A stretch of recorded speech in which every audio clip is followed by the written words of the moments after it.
Okay,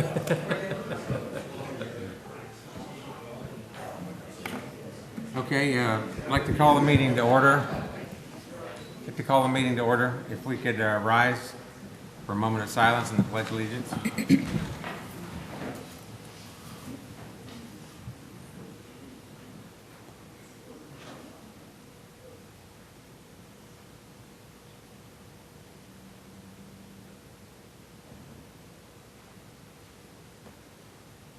I pledge allegiance to the flag of the United States of America and to the republic for which it stands, one nation, under God, indivisible, with liberty and justice for all.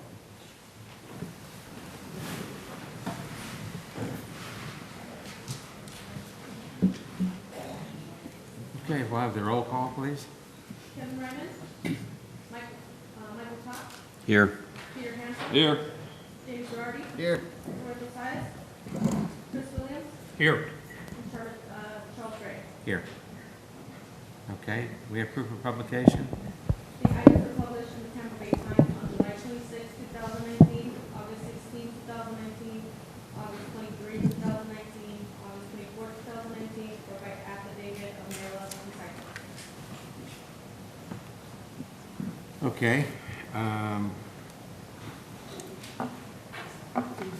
I don't believe we have any minutes to approve. So I think we'll just do the swearing in now. If anybody who intends to give testimony today or come up and speak, if you stand, raise your right hand and be sworn, please. Do you swear or affirm that the testimony you're about to give is the truth, so help you God?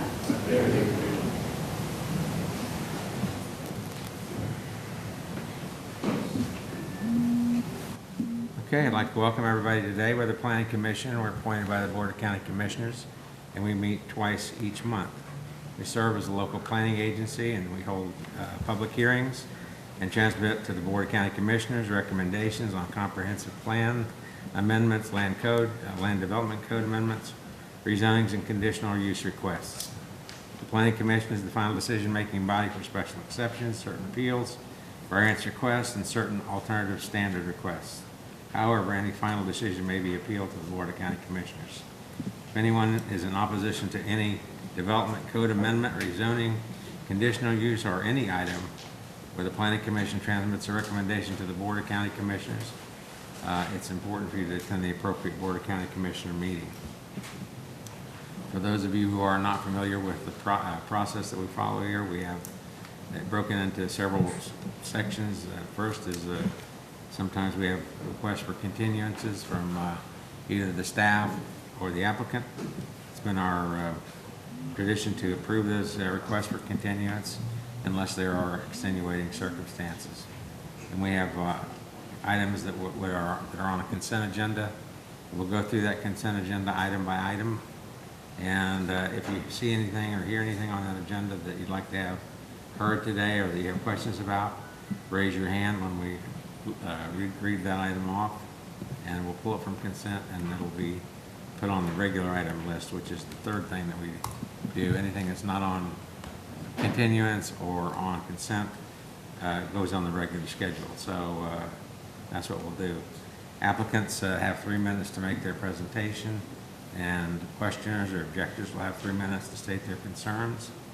And following the presentation, the applicant will have adequate time to respond.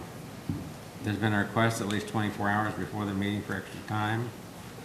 Such time may be granted, and I believe I have 2 such requests for extra time. I believe that was all, right? Yes, you have a request for additional time for item P11, 6 minutes from Mr. Art Woodworth Jr. and 10 minutes from Clark Hobby. And then you have a request on P9, if necessary, for 10 minutes from Clark Hobby. Okay. All right. So for those of you who have cell phones, probably most of you, it's a good time to silence them, and so you won't be embarrassed.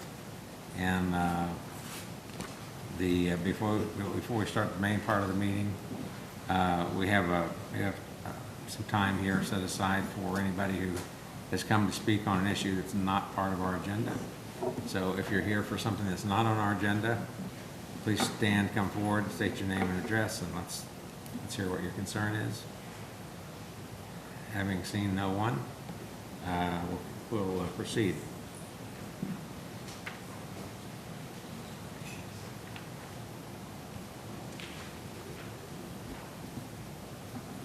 Okay. Mr. Chair, you have an addendum on your agenda to start right before the public hearings for a selection of a new vice chairman. So if you want to entertain any Yeah, so let's. motions. We've got a resignation of our vice chairman, so let's open the floor for nominations. I'd like to recommend or nominate Jamie Garodin. I hope I pronounced that last name correctly. It's the new vice chairman. Girardi. I'll second that. We have a motion and a second. Are there any other nominations? Are there a motion to close nominations? So moved. Okay, we have a motion, Second. and we have a second. Okay, any further discussion? Okay, all in favor of the motion to close nominations? Aye. Aye. Okay, motion carries. So we have a motion and a second for Jamie Girardi for vice chairman. All in favor? Aye. Opposed? Okay, Jamie, looks like you're it. Okay. You get the big money. Congratulations, All right. Jamie. All right. You got the information for my check? Can never win with this one. We should have talked to him about his expectations. Yes. Exactly. Okay, Don't follow the footsteps of the last vice chair. Yeah. you're nice. It is what it is. Would you like me to proceed? Yes, please. Okay. First item is Denise Hernandez, Planning and Development. First item is PC1. This is a continuance item. It's PDD 19CU40 in the name of Arthur J. and Dory D. Vizzi for a private skeet shooting range in an AC agricultural district.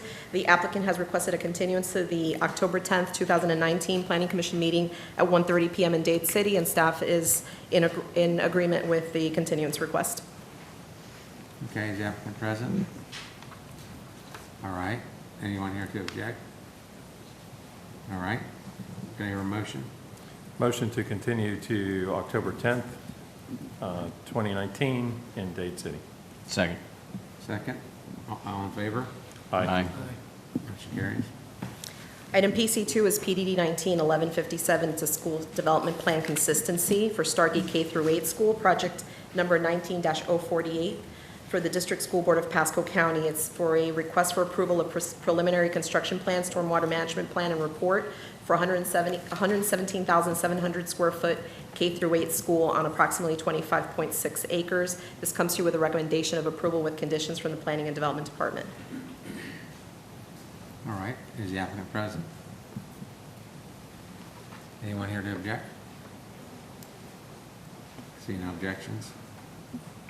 Following item PC3 is PDD 197433 in the name of St. Verena Coptic Orthodox Church. It's for a special exception for a daycare center in an AC district. This comes to you with a recommendation of approval with conditions as contained in your packet. Okay, is the applicant present? Okay, the applicant's not present. Okay. Okay, anybody here in opposition or with objections? Okay, you like to have it pulled then? Okay, let's pull that temporarily. Okay. It's PC3, right? Next item, PC4, is PDD 197434 in the name of Chancey Road Christian Church, this Independent, Inc. This is for a special exception for a 5-space private recreational vehicle site in an AR agricultural residential district. This comes to you with a recommendation of approval with conditions. Okay, and is the applicant present? Anyone here to object? Having seen none? Item PC5 is PDD 197430 in the name of SKF Property Holdings, Inc. It's for a zoning change from C2 General Commercial and R4 High Density Residential Districts to a C2 General Commercial District. Comes to you with a recommendation of approval. All right, is that applicant present? Anyone here to object? Okay, objections? Following item PC6 is PDD 197431 in the name of Lucas and Charlotte Hutchison. It's for a change in zoning from an AR1 agricultural residential district to an AR agricultural district. Comes to you, agricultural residential district rather, comes to you with a recommendation of approval. Okay. Anyone here, is the applicant present? Anyone here to object? No objections? Item PC7 is PDD 197432 in the name of Emmett Lionel Thompson. It's for a change in zoning from an AR agricultural residential district to an R1 rural density residential district. Comes to you with a recommendation of approval. Okay, and the applicant here? Anyone here to object? See no objections? PC8 is PDD 19CU34. It's for a mining operating permit and conditional use amendment, 7 Diamonds LLC. It's an amendment for an existing sand mine and lime rock mine operation with blasting in an AC and C2 general commercial districts. This comes to you with a recommendation of approval with conditions that's contained in your packet. The applicant's present? Anyone here to object? No objections?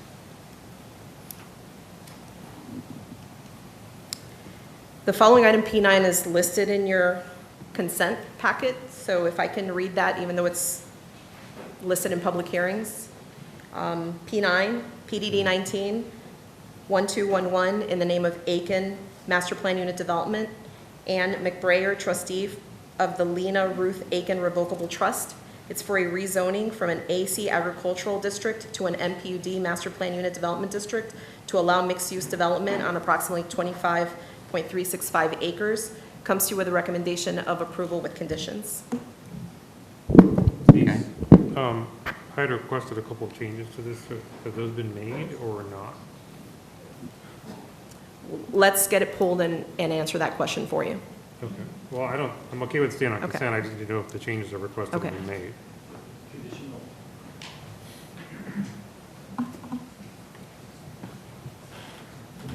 Gus Carpus, Planning and Development. You talking on the conditions of approval, the two that you suggested Yes. earlier? Yes, they were made. And the applicant's okay with those changes? Correct. Okay. Then I'm okay with staying on consent as long as Yeah. those have been Okay. made. So the applicant's present? Anyone here to object? No objections? On this specific item Well, also, you- I well, you want have- to, you have there is objections. someone in, okay. We'll get that pulled, but I also want to, that way I'll take care of it right now. There are some ex parte forms that have been provided to the clerk's office on this item. Okay.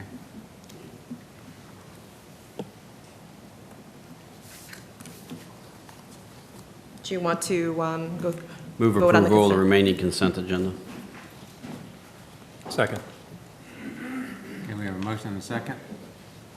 You want to identify them specifically, or?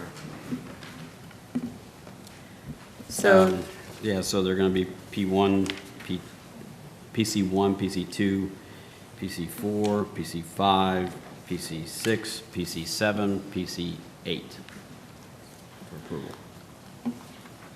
Okay. We have a motion and a second. Further discussion? All in favor? Aye. Opposed? Motion carries. at the pleasure of the Planning Commission, do you want me to go back to PC3, or do you want me to move on to 10? You mean the regular agenda? Yes, Let's go back to 3. okay.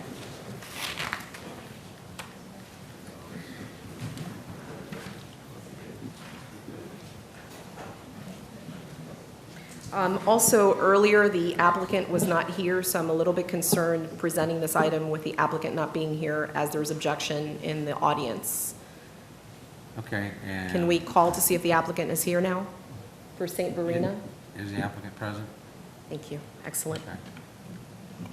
Okay. So item PC3 is PDD 197433. It's for the St. Verena Coptic Orthodox Church. It's for a daycare center in an AC agricultural district. The parcel is located in southwest Pasco County at the southwest corner of Perrine Ranch Road and Old Farm Road, and extends southerly to Outrider Road. The request is for a daycare center, and currently the existing site contains a church and modular buildings which are currently being used as a daycare center and pre-K. The total number of proposed students for the daycare and pre-K are a total of 170. So Denise, we can't see what is up there. Okay. That's what It's we have. usually here. Well, we have that on our screen. Yeah. Oh, that's what you have on your screen? Yes. Okay. Well, we're getting our audio person to take Sorry care to of that. interrupt you. Apologize.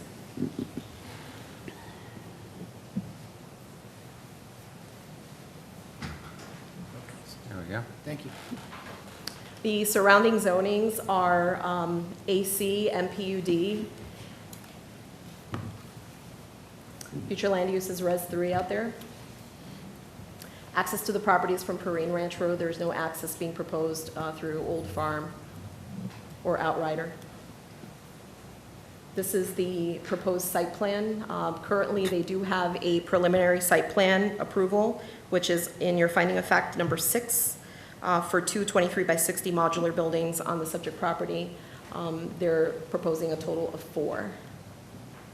And this comes here with a recommendation of approval with conditions as contained in your packet. Here for any questions you may have. Okay, do we have any questions, Mr. Staff?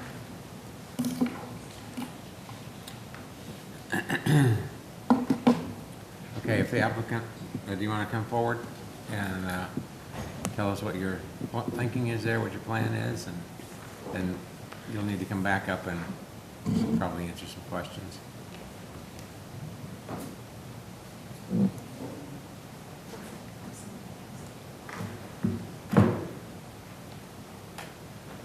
You could just state your name and address.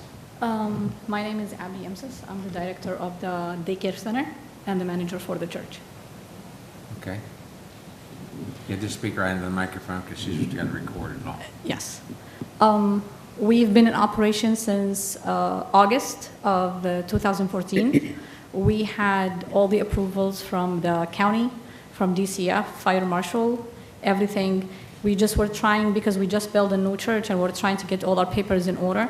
They told us that we have to come and do this.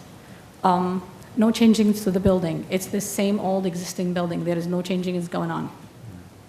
That's it. Okay. All right. Any questions from up here?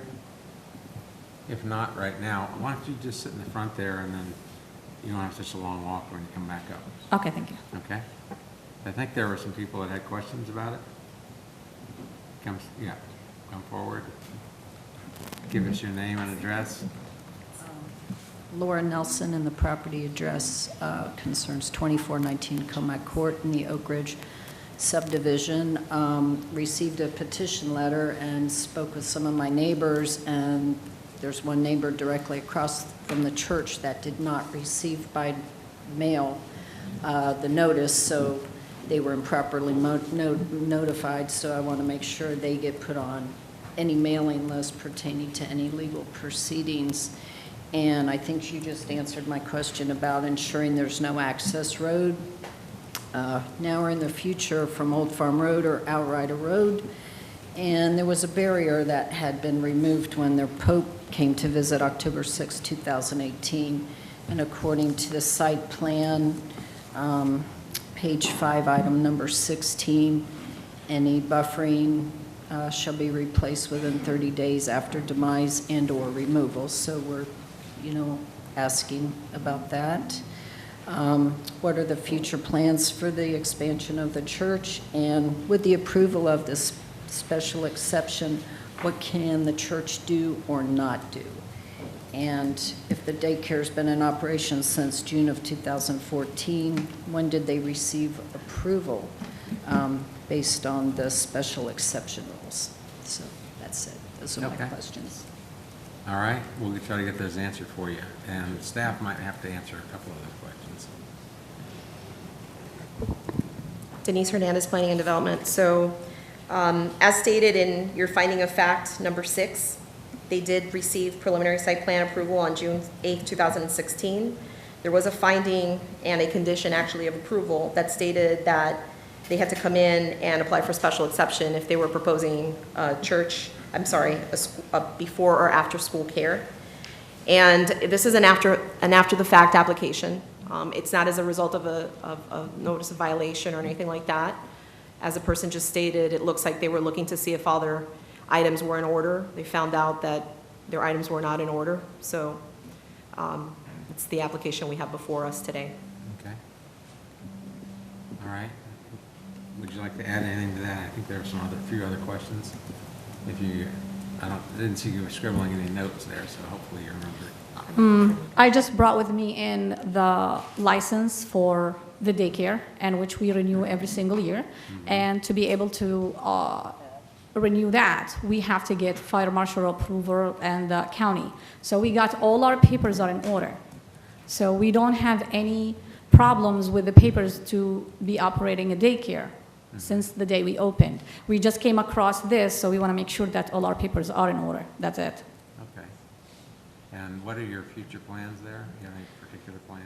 As of now, there is no future plans going on. We're just trying to stable the place that we have. I know some of the neighbors have problems with having access from the other roads, and we've told them before, we never use these roads before. It was one occasion, one day, when we had the Pope coming in, but that was pretty much it. Okay.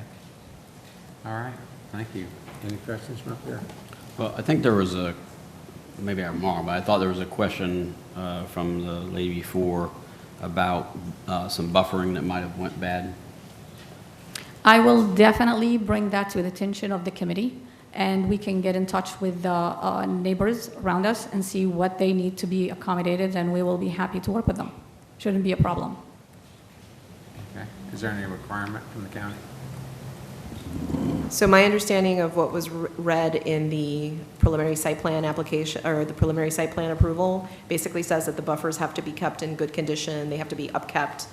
My understanding from the person who is in objection is that either fencing or some type of buffer has been kind of like, not by the church, by others who kind of use the back parking lot, please correct me if I'm wrong, to joyride or whatever. They've broken down that barrier, so it has to be replaced.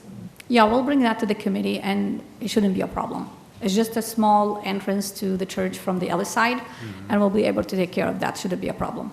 Okay. All right. Anything else from up here? I just have one question for clarification. Under the approval conditions, the recommended condition number 1 says that the special exceptions limited to the 2,880 square feet of the basically the modular buildings. Yes. Just for clarity, that's the entire daycare, so 170 kids and 20 employees are going to be in that 2,800 square feet? That's not the 2,800 square feet, no. So we need to correct that condition because that Yes. was what was provided to I us think in the the application. 2,800 square feet, these are the modulars in the back. Right. Yes. But we have the main building that was built, I think, in 2011. For the daycare center, we're talking today about the daycare The center. daycare and center only. The daycare center occupies that building, which is the one that was built in 2011. That was not in the narrative, so we went with the information that was in the narrative that was provided by the applicant. So we need to make a correction to that condition. So what is the correct, What is the square footage, the Identification of- correct square footage? I think it's about 15,000. I'm not sure. can you just identify it by the buildings as opposed to the square footage? Okay.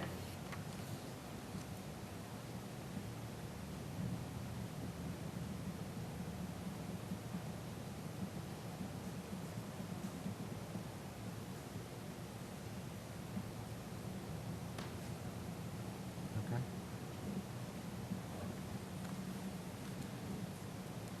So you feel comfortable out identifying the building? Yes. All right. Well, any other questions? I have one question. The individual spoke about the roads, and I wrote down traffic, no road. Can you explain how traffic is going to be impacted in the area? How the vehicles get in and out? I didn't. And how many trips? May not be how so many trips apparent, will but we- they have a great deal of, there is a circular motion that occurs on the site. I don't know if you can see that from, so they come in through Perrine Ranch and they can loop around and come out. There is a finding of fact regarding the timing and phasing, stating that they were found to be exempt based on that the proposed use results in a gross trip increase of less than 50 peak hour trips AM or PM. So the access is from Perrine Ranch. They're not accessing through any of these residential roads. Actually, there's a barrier. Of course, that's kind of broken in one of the areas as the person identified, but there's no access through any of the local roads here. Access is through Perrine Go over that traffic Ranch. pattern one more time, please. Sorry? Go over the traffic pattern one more time. Sure. There's a finding of fact number 7.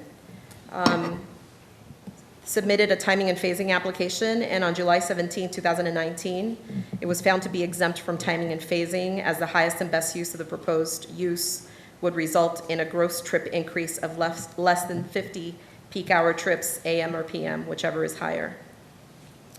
When they come back in to update their preliminary site plan, they'll have to do an access management analysis at that time, because their preliminary site plan that they have approval for is only for a total of 2 modular buildings, and their site plan shows a total of 4.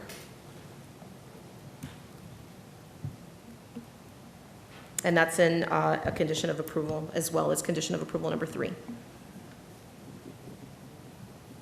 Okay. Okay, Pete. Yeah, that's it, thank you. All right. So, if there are no further questions, do I hear a motion? Motion to approve with the recommended, or the revised condition of approval number 1, to include both the modular building and the existing building. Second. Okay, so we have a motion and a second as modified.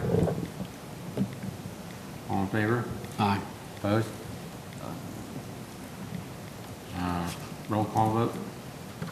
All in favor? Aye. Aye. Aye. No. All voting. Okay, motion carries. Sir, can you clarify who voted nay? I did. Thank you. Okay, thank you.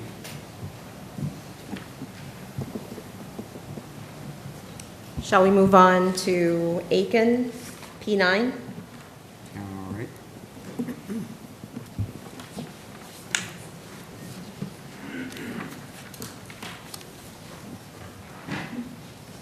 Best planning and development. What you have is PD 19-1211, which is the Aiken Planned Unit Development. The proposed development is located on the north side of State Road 54 between Collier Parkway and Weston Chapel Boulevard, just 2 miles west of I-75 and the 54 interchange. Currently, the property is asking to be rezoned from AC to MPUD. Future land use is Res 3. You see surrounding it is also Res 3. Some conservation, some ROR uses.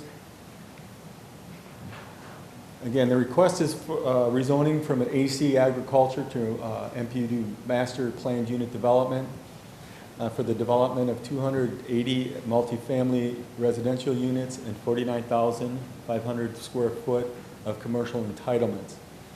The property currently retains the original zoning from 1976 of AC agriculture. There's a master plan, that's the biggest I could get it, I apologize for that, but you see it's about approximately 25 acres there. The applicant is seeking a corresponding comprehensive plan amendment, which I believe has been in front of this body, for a change in future land use from Res 3 to PD planned development. The applicant proposes the main access to the subject property at the intersection of State Road 54 and Oak Grove Boulevard, which is an existing signalized intersection.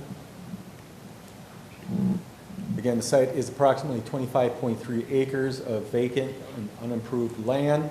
Of that, 19 acres is upland and 6.3 acres are wetlands.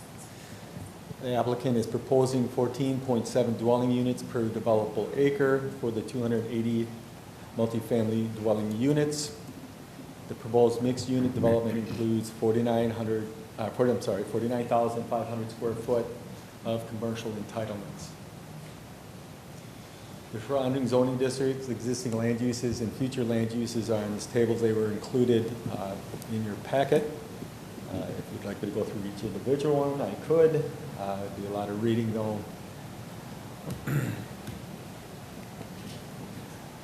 And the proposed development area is located in the South Market area and the urban service area. The request as presented is consistent with the Pasco County Land Development Code, Chapter 400, subsection 402.2 zoning amendment, master planned unit development, and the applicable provisions of the comprehensive plan. The PDD has recommended the Planning Commission find the rezoning consistent with the comprehensive plan and recommends approval. The Board of County Commissioners with the conditions as included in your packets. Again, as the county attorney noted, there were 2 changes that I will hand out the amended conditions to the clerk, but we did recommend approval subject to those conditions. The applicant is here. Thank you. Mr. Chair, Planning Commission members, there is a person in Newport Richey that wants to speak on this item, so we're going to remote it back onto Newport Richey. Oh, okay, you mean, is he for Can we the applicant or? temporarily put the map up there because I need to reference the map. Okay. Thank you, sorry. I'm sure I'm getting this right. Okay. Mr. Chairman, Clark Hobby, Hobby and Hobby, PA 109 North Breast Street, Tampa, Florida, have been sworn here today representing the Spanos Corporation and the applicant, the Aiken Trust. The subject property is located on State Road 54 at the intersection of Oak Grove, so it's at the intersection of a collector and arterial roadway that's already signalized. Most of you undoubtedly know this intersection right here, not just because of the signal. This is where the big Furman dealerships are, and there's a significant amount of residential and commercial all throughout this area, going all the way back over to 75 in this area that includes the Brightwork MPUD that was approved a couple of years ago, Cypress Creek Town Center, and on the other side, there's very little acreage other than the immediately adjacent C2 parcels, which are just over in this area. There are 2 C2 parcels that are existing and have ROR. Very, very little that's undeveloped in this area. So this is what I would categorize almost as an infill parcel. The subject property is located in the South Market area, and starting in 2008, the county had the Urban Land Institute come in and do a study of the county as a whole, and as a result, we made a series of comprehensive plan changes that resulted in the creation of our urban service area, the market areas for the county, and what the South Market area in which this site is about is as follows, and I'm reading from Flu Policy 8.1.2 on the establishment South Market area, that it's envisioned as an urban gateway opportunity with intensification supported by transit opportunities. The area is to be characterized by dense, vertical, non-residential development and sophisticated residential development with quality design, intensity, and density necessary to support transit opportunities. It then goes on to say that the market area mission is to the creation of a high-density, compact, and mixed-use location that maximizes transportation opportunities, and that the area is to promote higher density, compact development, and encourage mixed-use communities that are live-work. Well, what we're proposing today is spot on for what this area is supposed to be doing in the comp plan. What this MPUD is, and you all saw the PD a month ago that was now been transmitted by the board unanimously up to the state, as it's very hard to see on here given the scale, but this is a commercial parcel right here. and we have some commercial on the frontage, and we worked very hard with county staff over a series of months to compress the back parcel, which is our multifamily parcel that the Spanos Corporation will be building, while preserving a commercial parcel up front to take advantage of the node that you see right here with the signalized intersection, and to also build this interconnection out to our property line right here, which we are now obligated to do. We met, from a comprehensive plan and consistency perspective, I don't believe we could be more consistent. There are a few members of the neighboring Twin Lakes subdivision board and membership that want to speak today, but I wanted you to know that we've met with their board twice now, and we were of the understanding as of last week that we were all on the same page about what we were doing, and the reason why is this.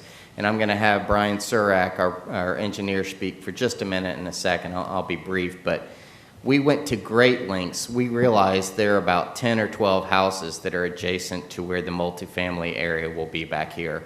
But we agreed to a 75-foot setback from our property boundary that effectively will create a 90 to 100-foot setback from any home in here. Additionally, this whole area already has mature oak trees on their side, and we'll be planting a large buffer on our end. And finally, as Brian will discuss in a minute, our site, because of its topography, will actually end up being about 5.5 or 5 or so feet less than their side will be. The net effect of it is that with only a 3-story multifamily project, it's really going to be a net of about a 2.5-story project, and with a big setback and big buffering, because we wanted to make sure that people weren't having concerns that people were having their neighborhood looked down into from a multifamily project. I'm very excited to be representing the Spanos Corporation. My client tells me that they intend on building the nicest multifamily community that's been built in Pasco County. It's a very substantial company that's built over 100,000 multifamily apartments. They're all Class A around the United States for over 50 years. So I feel it's going to be a quality project, and there are quality people involved. With that said, I'm going to ask Brian Surak to come in and just give you a little bit of a flavor of how the setback and separation will look. Okay? Thank you. Thank you.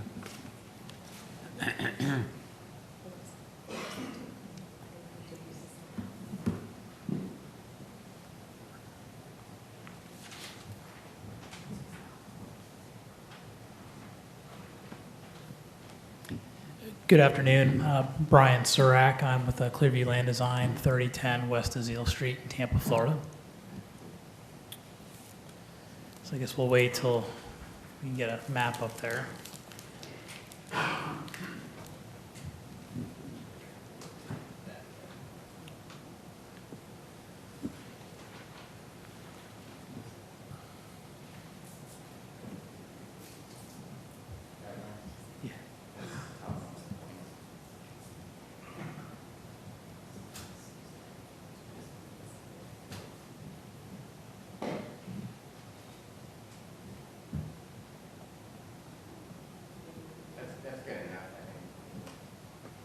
Shift it down just a little bit, Denise. Okay, that should be good. So,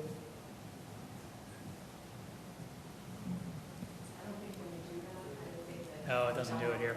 Okay, so in plan view, north is straight up as you look at the plan. If the image that's on the top right, the topography of the site slopes down from west to east. So there's a good 20 to 25 feet of fall between the property line, the western property line, and the wetland that's in the center of the property. So, and Denise, if you could shift that up just a little bit to show that section. Other way.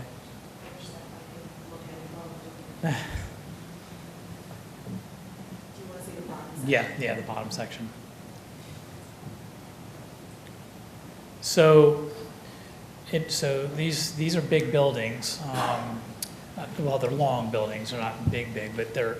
So in order to get the grades to work out, you need a flat level pad for the building itself. So what we're doing is along about 15 feet inside our property line. We're going to have a retaining wall that is about 5 feet tall. There will be a buffer on top of that of Old-fashioned. Yeah, right. So on top of, so on the property line itself will be a 6-foot fence, opaque fence. There will be trees in that buffer. Every 30 to 60 feet, there'll be a large tree. And then we have a 5-foot wall. When you actually get to the apartment building itself, the apartment building itself is roughly 90 feet away from the property line. That building is plus or minus 7 feet below the existing grade at the property line, where we meet up with the existing homes on the west. So just to kind of piggyback on what Clark said, these are 3-story buildings, which, by the way, are down from 4-story. From one of our first meetings with the HOA, our client decided to go from 4 to 3 to try and alleviate some of their concerns. But from their perspective, it's going to be more like a 2.5-story because they're going to be lower. And don't discount that there is a 6-foot opaque fence as well, and their existing buffer.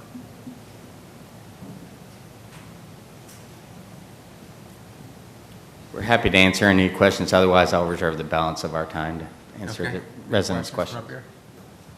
Not?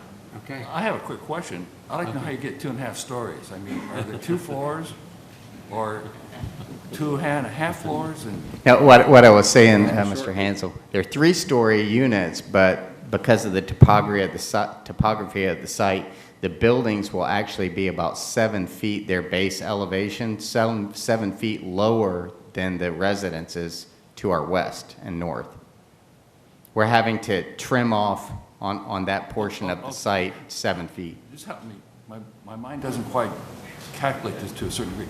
I see 2 stories, or I see 2 balconies, 1, 2. So it's 2 That's the stories. second and third floor. And what? That's the second and third floor. So there's a base elevation and a second and a third floor. Okay. I know it's a little bit confusing, especially with the retaining wall and all that, So it's but going to be 3 stories. it's a 3-story building, but it's set down 7 feet below the grade of the neighbors. But there's 3 floors. Yes, sir. So I'm going to Yes, cross sir. off the half and make it 3 there. Thank you. You're welcome. Okay. I think we had some people here that had questions. Were there any people here that had questions? If so, if you just come forward and state your name and address and what your concerns are. Try to get them answered for you.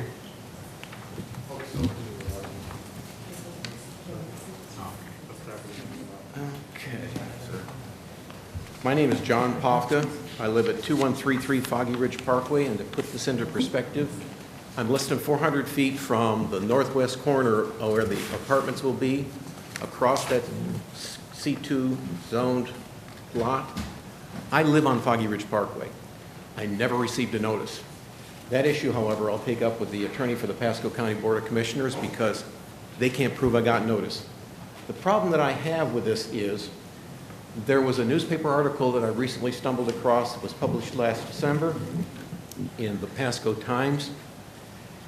The thing was titled, "In Pasco Apartment Boom, Question Lingers, How Many is Too Many?" And what C.T. Bowen, the reporter, basically got into was he did a summarization of all the apartments that were planned for. The count came up to 2,589 as of last December.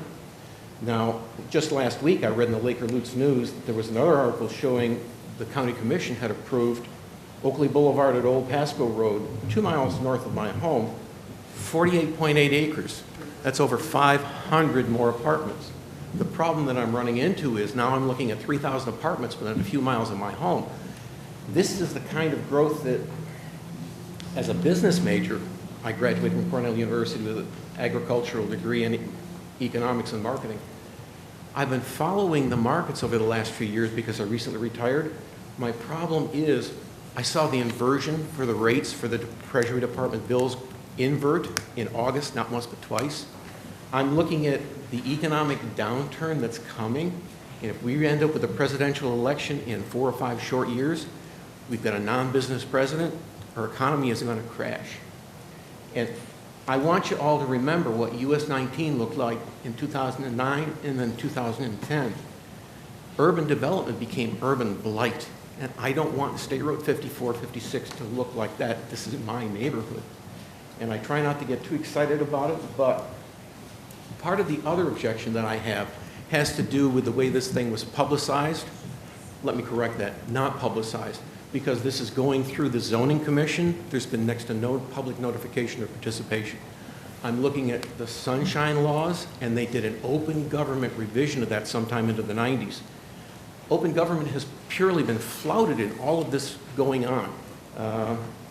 We have met with the attorney and with the developer, and I know that they're locked into a scenario to where when you approve the zoning commission changes, they will then tell us what's finally going to happen. But this is going to be an after the fact with us having to say very little about it. They were talking about 5 stories. There's nothing to stop them that I can see. When they start talking about the drop down that you alluded to on the stories, they're going to be cutting off this property and making it level. What's going to happen is when you take a look, the part that they didn't tell you about was a Florida Department of Transportation pond. That's going to drain State Road 54. If we get an event, 20 inches of rain out of a hurricane that blows through like Charlie did, this is going to cause water to go places. And as they clarified just this afternoon out in the Andy Road, this water is going to go someplace. Well, it's going to run into the conservatory area, which is off to the northeast side of this. We have homes that are less than 200 feet north of that retention pond for FDOT. So the runoff of 54 is going to be concentrated with the runoff from this great big huge bowl that they're going to be creating by cutting down 7 feet now. It was 5 feet last week and now it's 7 feet. It's going to run in and it's going to have to go someplace, and that water is going to flood out. We have one of our residents that I recognized went to Newport Richey, and he is on the remote, and he would like to speak because his is in this floodplain, and he's going to get flooded out. There's no doubt in my mind. Whether it happens next year, next decade, I can't tell you. I can tell you the way this whole thing went down, it's distressing. The attorney that we met with thinks everything is fine and wonderful, and I'm thinking not quite so much, because if you approve this and this thing goes through, my neighborhood is going to take a hit. I've already gotten an email from one resident that basically said, look, I'm going to go contact my realtor because I can't live like this. Basically, unless you've got questions, I think I'm done venting. I do have one question. I think the applicant needs to address the majority of your comments, but I don't understand your comment about sunshine law or open meeting requirements being violated. I don't understand that comment. What are you alleging has been violated? How was this publicized that this long-term zoning change was coming at us like a freight train? That's all I'm saying. Okay, so it was published, the clerk has read proof of publication, it was published. You're here physically attending, talking about it. Because one of my neighbors... We've made our Newport Richey location available for somebody else to speak who showed up at the wrong location. How is that not open government? I guess I'm not understanding It's not open government because the original notice that was given to me was dated the 23rd of July. The first meeting at the county commission, the first meeting here, was the 8th. That's not 30 days. So where in the open meeting law or sunshine law does it say you have to have 30 days advance notice? Well, see, that's why I say the intent of the open meeting and accountability of local government was not met. Okay, there's nothing, I can tell you, I'm a lawyer and you're not. Okay. Okay, so there's no legal requirement that you have 30 days advance notice of something. Which is why You received notice, you're here, you're speaking, and that's what you're entitled to do. This is open government. You're at a public forum speaking. Good. So I don't think your statement about not meeting open government is correct. I think it did violate the intent. Sir, you're not a lawyer. Do not make representations that you're not qualified to make.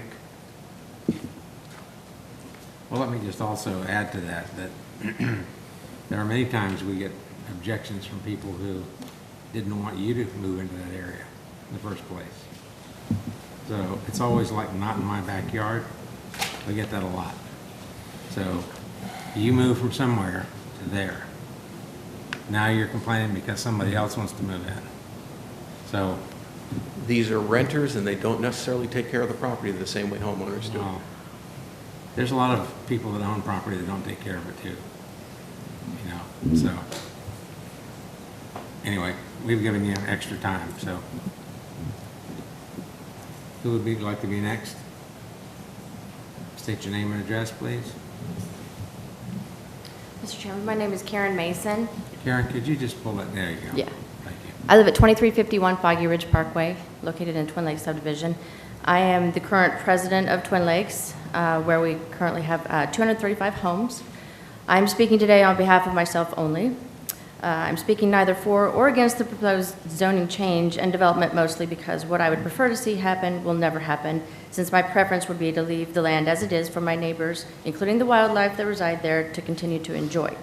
I believe that the A.G. Spanos Company will build a beautiful apartment community if approved to do so.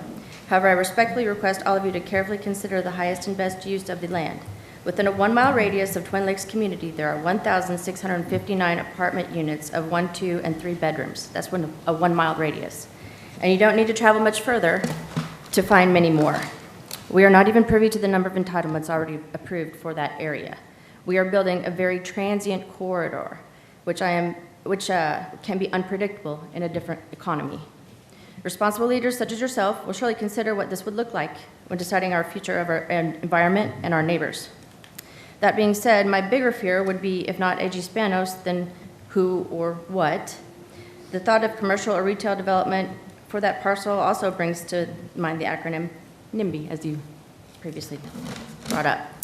Going forward, I do feel confident to speak on behalf of the entire neighborhood when I say further concerns with the development of this parcel, development of any kind, would be drainage and traffic. Twin Lakes has already experienced 2 fatalities at the entrance of our subdivision. With the 2 parcels directly in front of us, those are already zoned for commercial use, so a remedy for that would be imperative. Our community already experiences considerable flooding issues. This will only be compounded by the amount of asphalt and concrete about to be laid at our feet. We therefore insist that the county or Swift Mud take over the maintenance of at least 4 drainage ponds at the perimeter of these parcels. Our HOA cannot be expected to shoulder the expense of this any longer. I have provided maps for each of you if you wish to see them. I would also like to say that I do appreciate the time and effort made by A.G. Spanos to include us in their plans. They have been very cordial to us, and we do appreciate that. And that's all. Thank you for your time. Thank you, Karen. Thank you very much for coming. Who would like to speak next? If you're gonna speak, it's just as easy for you to come on up front and sit up here in the front row. That way you don't have to waste time walking up. Anybody else want to speak? You do have a speaker at Newport Richie that Yes. is remote. Okay. If there's no one else here, then I'm going to go to Newport Richie. Okay?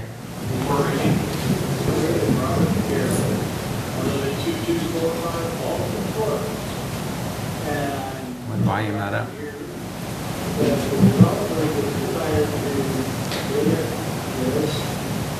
Project to just 3 stories and back it off from the lot line, their lot line, by another additional 75 feet. I'm also glad that the developer thinks that it's a good idea to follow the master plan that says we want to incorporate mass transit. My problem is that we have too much traffic spread at the moment. The lovely folks who are planning on moving in there, I'm sure they think that those are the greatest apartments ever built. And I hope that they are. But I question the developers' true intentions, because once upon a time, this whole same project extended further east to the property where the A1 Side Company is located, and the Planning Commission apparently decided that they should put a road in to replace the art path that's there right now. And I think that's a good idea. I really think we have enough traffic on State Road 54 at the moment, being it's only going to be 6 lanes. And we can't seem to make up our mind what we're getting traffic through the US 41 interchange and all the other interchanges where we drive from one stoplight to the next stoplight. to add another batch of apartments that we really don't see any use for it. It's a little ridiculous. I think that's about all the complaining I can do, folks. Okay, thank you. You have any questions? Any questions from up here? Okay. I apologize for going to the wrong location. That's okay, we won't make fun of you.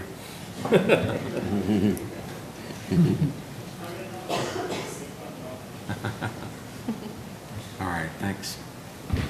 Mr. Chairman, Clark Hobby again. I'll try to be very brief. I am going to ask Brian Surak to address the drainage issues because he knows that far better than I. We did notice everyone we were required to notice here. We noticed the association and everyone within 500 feet per the code. Matter of fact, when we continued the hearings, we noticed them again. And we'd been in contact informally with the association for many months now. As I think you noticed, we brought the height down here. Remember that in the urban service area, the county changed the code last year to remove all height restrictions. So we're voluntarily agreeing to a restriction that's far less than in a Euclidean district along 54. And again, we want to be good neighbors. As to whether there are enough multifamily units on 54 in this area, I trust the market and I trust my client who's been at this for 50 years and built over 100,000 units. They're not going to build a $60 million project or whatever it is. It's somewhere in that range unless they feel that the market will sustain it.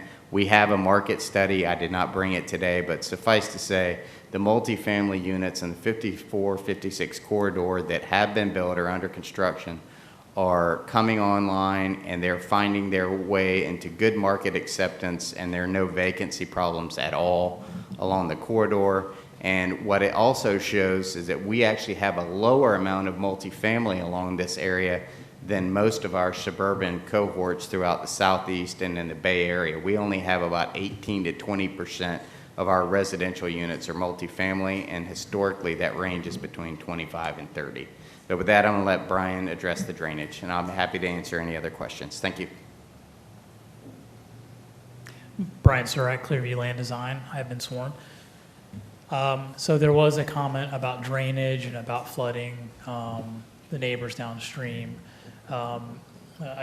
If it happens today, I'm not sure. I'll take their word for it. But what happens right now is the site currently drains into the large wetland that's on the northeast corner of the project. So our stormwater system for this project will be designed to collect all stormwater from the development itself. It'll be treated and retained in ponds and then released back into that wetland at a rate that's at or below the current pre-development rate of flow.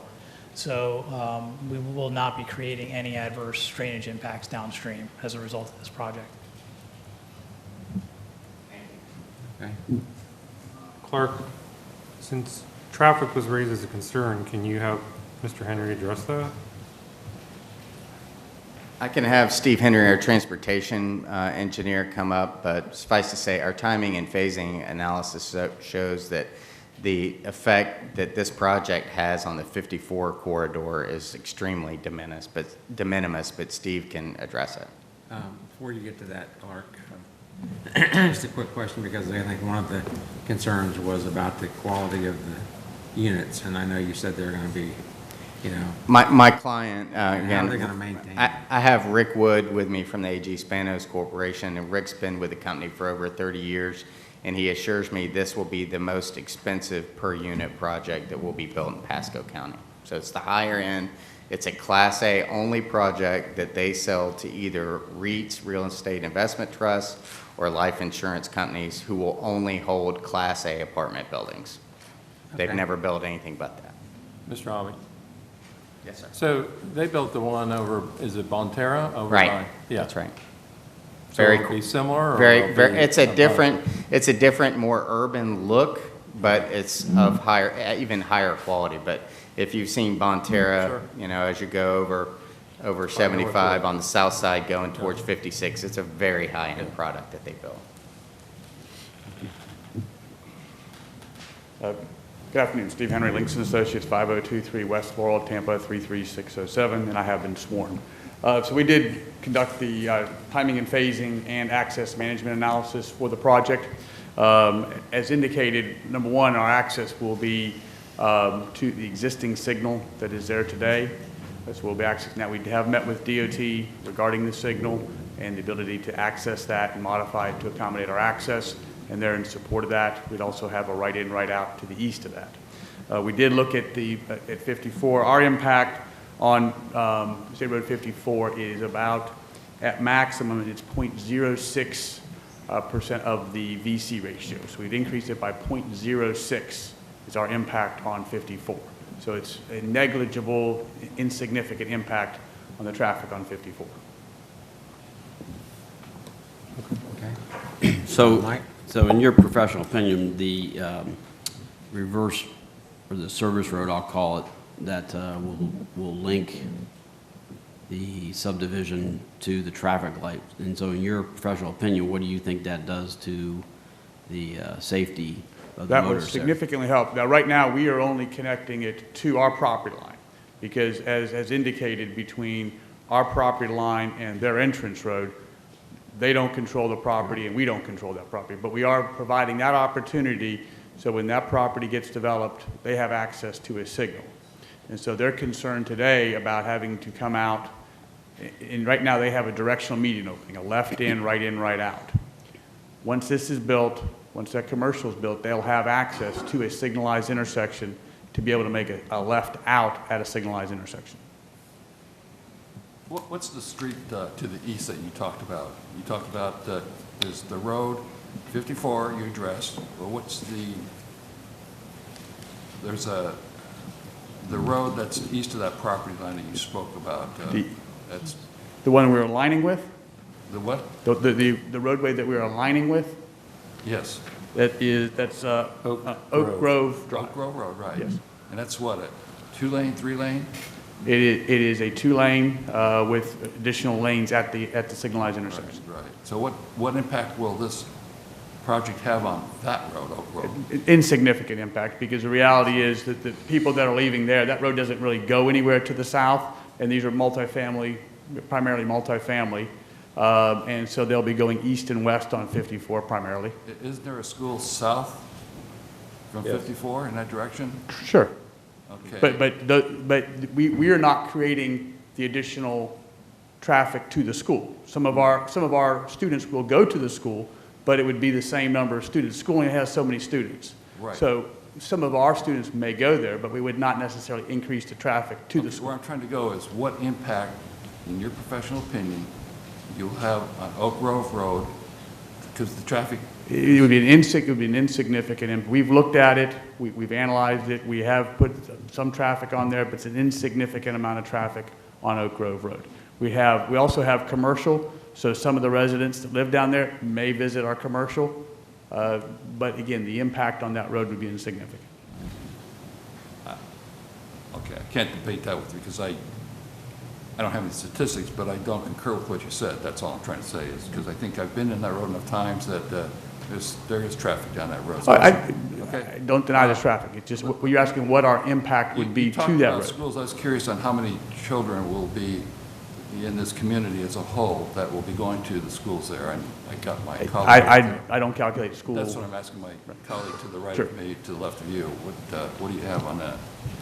So I'm working off the top of my head, which is dangerous, but 200, how many units? 250, 280? 280. Yeah. So typically apartments don't generate as many students as single-family detached homes. So typically apartments are probably 0.11 for elementary. So that means for 280 apartments, we're talking about maybe 33 elementary, and then we'd be talking about 20-something high school and maybe 15 to 18 middle school. Again, I'm working off my... Now, you said this is going to be a high-end development, so would you anticipate individuals who are mature, that is, maybe they don't have children anymore, or is this going to be a community that will have a number of children in there? I'll let the developer speak to what his okay. mix of people will be. And then let me go one more, I don't care who, that'd be my final question, that we can. You know, I wrote some things down here, and the question I have is, you know, from what I heard, the people, and there were only 2 or 3 that had issues with this, and that is, I do concur with the fact that there is significant apartments that in that area. I live in that area, so I know there's many homes over there. I was going to say a ton of homes, but that's the inappropriate word to use. But there are a large number of homes, and I'm basing my wavering on, you have done a study, there is a need for these homes, and I hate to see, because one person said down the road, will there be a downturn in the economy where we'll all of a sudden have a lot of apartments that are not filled, and therefore we would have a lot of empty apartments that would create a negativity for that part of the Pasco County, which is the central part. So that's my concern, is that the living conditions for the folks that already live there, don't want to see them negatively impacted. And I want to be assured that whichever I go, I can, based on some evidence of that fact. well, I can only tell you based on the market studies that we've had done, which I didn't bring today, and I apologize, and the experience of the Spanos company in building this type of product over time. They have not experienced low vacancy rates, even in downturns of the economy. I mean, Bonterra was built and was coming up out of the ground during our downturn, and it's been very successful from the get-go, stabilized in a short period of time, and then they sold it to one of their financial partners because it was stabilized. So I think this is not going to be a project that ever has a chance of devolving into a lower class neighborhood. Per the Spanos company, they've not had that happen with any of their Class A project over many years. Well, you indicated that you read a report, saw a report where the apartment complexes in this area as a total, I'm not worried about Right. a specific project. I just don't want to all of a sudden say yes on this project, and all of a sudden, 2 years from now, and I know you can't project down the road, but based on best evidence that you've been able to review, Right. you feel comfortable, because you know this area well. Right. I know that for a fact. I do not believe we're overbuilt or overplanned on multifamily units now. I hear some laymen around that have different opinions about that, but I think they're just that. They're laymen's opinions. We commissioned a firm to do a market study, and they showed that the penetration rates, even with the ones coming online, they're all leasing up. And I'll give you one example. I had heard somebody just on the by and by talking about one of the newer projects that's in North Point that just was finished construction 6 months ago. It's right just north of Mettler, Toledo. You all probably saw it being constructed. I stopped in there the other day, and my client advises me that the lease-up rate on a typical apartment project is 12 to 18 months. And the on-site manager told me that they were already at 50% occupancy and 60% lease rate, and they were thrilled with the lease rates and the occupancy that they've seen. So the market is not telling us that there's a saturation of multifamily here. So Clark, is it accurate to say the increase in the school impact fees had no effect on the market for multifamily? No comment. Thought I'd get that out. Nice try. That's right. And Mr. Chairman? Yes. I mean, just for the record, so I did look it up, so I was pretty close. So about 33 elementary students. We do have capacity at Denham Oaks Elementary currently, about 15 middle school students and about 19 high school students. We are building the new Cypress Creek Middle School next door to the current Cypress Creek High School, and so these students would be zoned for that middle and high school, so we anticipate having capacity at those as well. All right, thank I you. also want to say, I don't think it's accurate to say the county's ignoring the congestion on 54. There's an ongoing study called Vision 5456, and Steve Henry was on the task force at one point. And they're looking at least 3 different alternatives to solve the congestion issues on 54. We did have a solution, which was an elevated express lanes, but the residents didn't like that idea. So we had to go back to the drawing board and we've now created 3 alternatives that DOT is currently evaluating for feasibility, and once they come back with their recommendations, we'll be doing more public input on what is the best solution for 54. So it appeared there was a perception, particularly from the gentleman in Newport Richey, that the county just is approving all this development and ignoring the congestion on 54, and I don't think that's an accurate assumption. Right. All right. Anything else from the guys? I have just a couple of things that I'd like to say. You know, there's been some comments about the types of developments that are being brought forward, and certainly I'm a big believer of the capital markets, and what's being built is what is being demanded. And to try to do long-range planning and zoning based on a pending downturn in the economy, well, those are normal.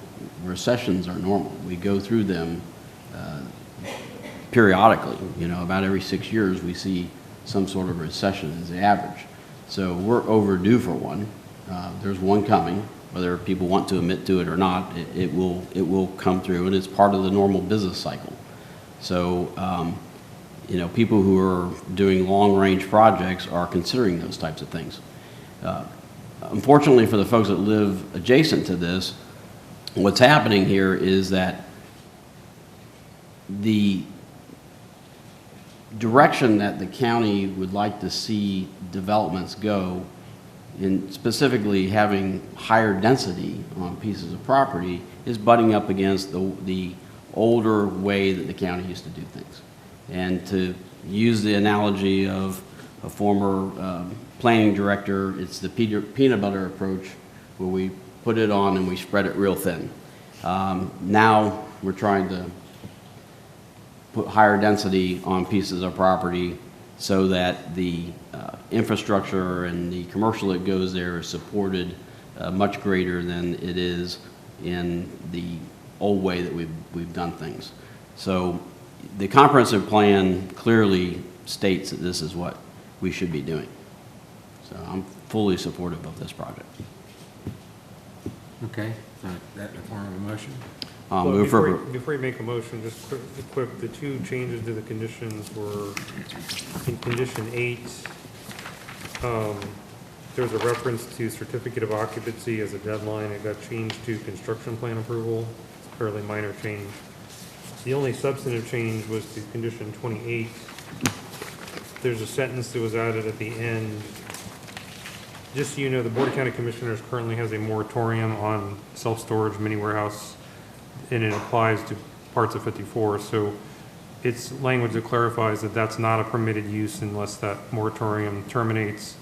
And if it does, any self-storage or mini warehouse would be subject to whatever design standards are created in the future for that use.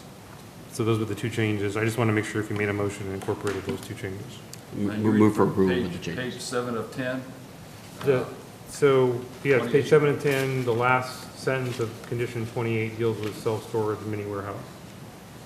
And it says self-storage mini homes is not permitted for... It says it's not a permitted or special exception use in the MPD unless the moratorium on that expires. And in theory, if it does expire, it's going to be because the county has created design standards for that use. And so that's what that's attempting to implement. Am I clear as to what the language is? And the applicant's in agreement with it? Okay. And I'll move for approval. Okay, have a motion and a second. Any further discussion? All in favor of the motion, signify by saying aye. Aye. Opposed? Motion carries.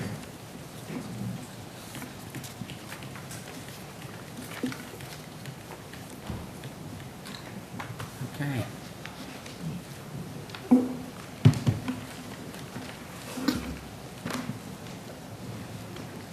On this following item, Denise Hernandez, Planning and Development. On this following item, you're sitting as a local planning agency. Item P10, I'm going to read the ordinance title. An ordinance by the Pasco County Board of County Commissioners amending the Pasco County Land Development Code, Section 530.22, donation bins, providing for applicability, repealer, providing for severability, inclusion into the Land Development Code, and an effective date. So in 2016, the Board of County Commissioners adopted Ordinance 1633, which regulated donation bins and established standards for permitting and other procedures. In 2017, that ordinance was amended to establish review timelines for the issuance of donation bin permit applications, and it also incorporated some appeal language that's included in the Land Development Code. On August 6, 2019, the Pasco County Attorney's Office provided an update to the Board of County Commissioners explaining that their intent was to make some changes to 530.22 in order to make the ordinance consistent with junk and debris and consistent with court rulings concerning charitable and commercial speech. So the Board of County Commissioners directed the County Attorney's Office to move forward with that item, and the proposed amendments before you are here to actually clarify those items to make the regulations consistent with the ordinance concerning junk and debris and consistent with court rulings concerning charitable and commercial speech.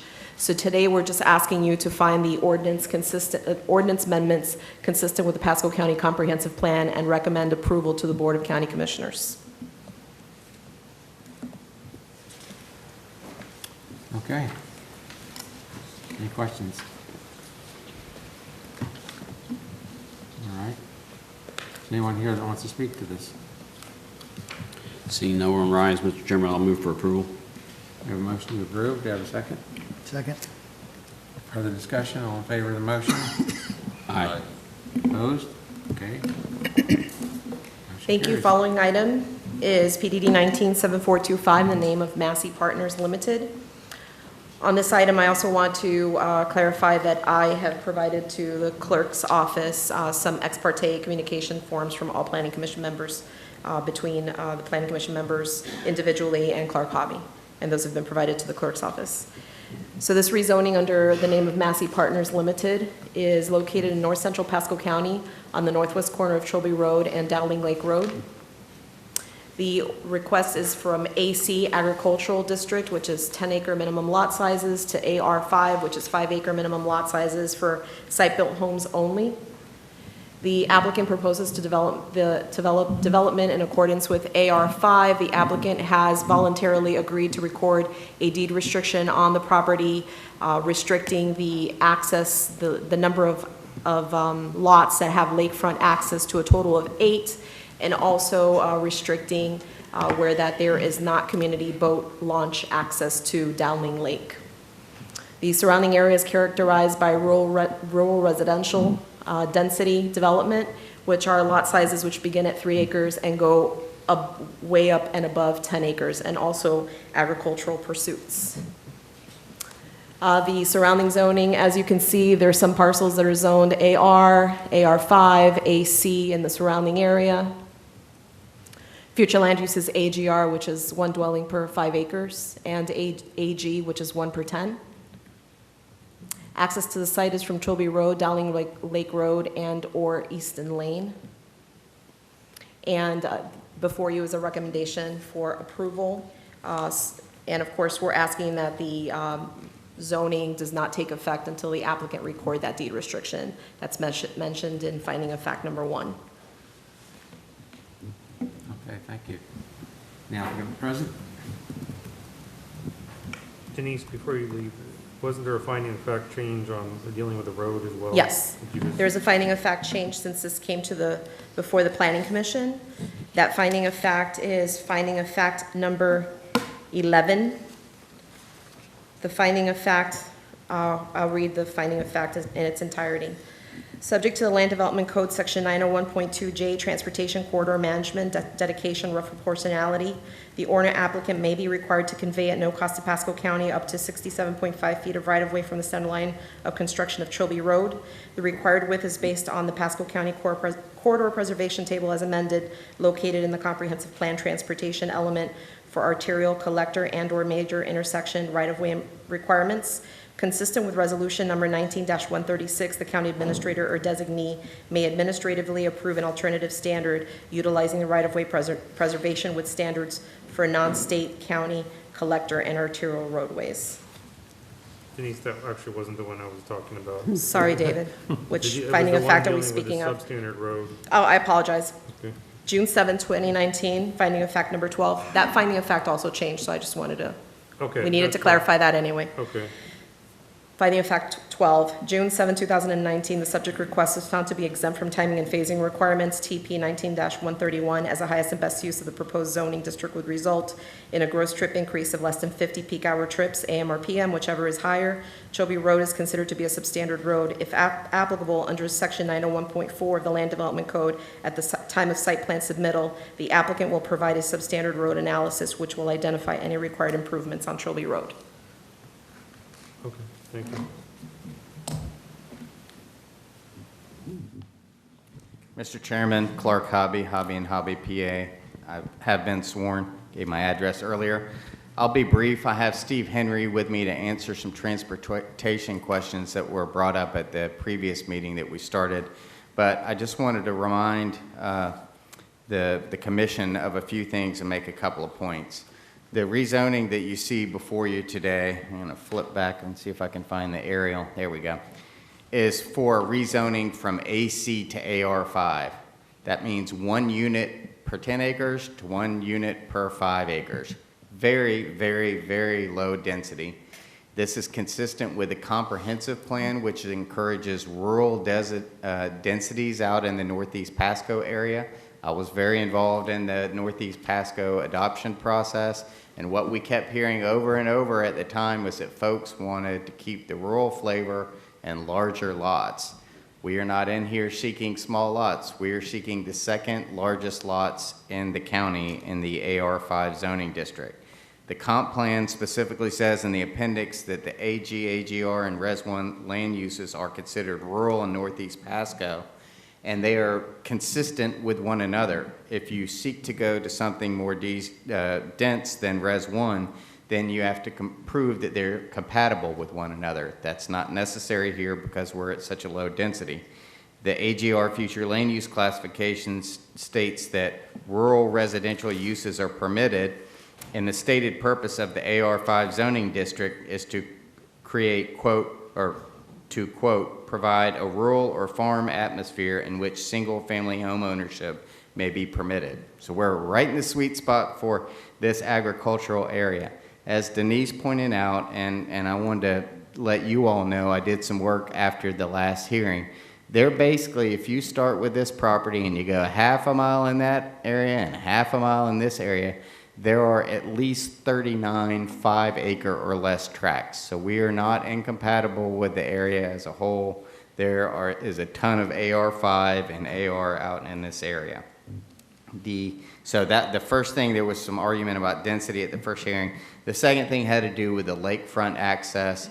And again, I just want to emphasize, my client never had any intention of giving all of the potential homeowners in here, which could be up to, I think, either 33 or 4 total houses over many years that could be built. We have no intention of giving them boat access and that kind of thing. All we were trying to say was, we may have some lakefront lots in here, and we've agreed to limit those to 8 because that's the most we think we can get given the 200-foot lot frontage requirement that's in AR5. I would point out that everyone who lives around Dowling Lake already has lots running into Dowling Lake. There are already 19 other parcels with frontage on there, and they all run into the lake. 2 of them are 3 acres, and 1 of them is only 50 feet wide. And there are a number of flag lots that have been run out into the area. So we're not going to mess everything up for the neighbors on Dowling Lake. We think we can do a responsible thing. It will probably be a very small development. With regard to transportation, Steve Henry's going to speak in just a minute, but just to reiterate what staff was telling you all, a substandard road analysis is not required at the time of a Euclidean zoning because you don't know what's going to actually be developed. That's why it's treated differently than an MPUD. So if we propose a development down the road at the time of a site plan that creates 100 or more trips, we'll have to do a substandard road analysis and address issues like mitigation. But we're not here today. And I cannot tell you, my client, who's owned a lot of this property since 1937, they may end up only doing a site plan for 5 units, and it wouldn't even trigger a substandard road analysis. So it's premature. The last thing I was going to say about transportation is This project doesn't generate anywhere near the number of trips that even require a timing and phasing analysis. The net increase on here would be about 17 PM peak hour trips, which is 1/3 of the limit you get to before you even have to do an analysis.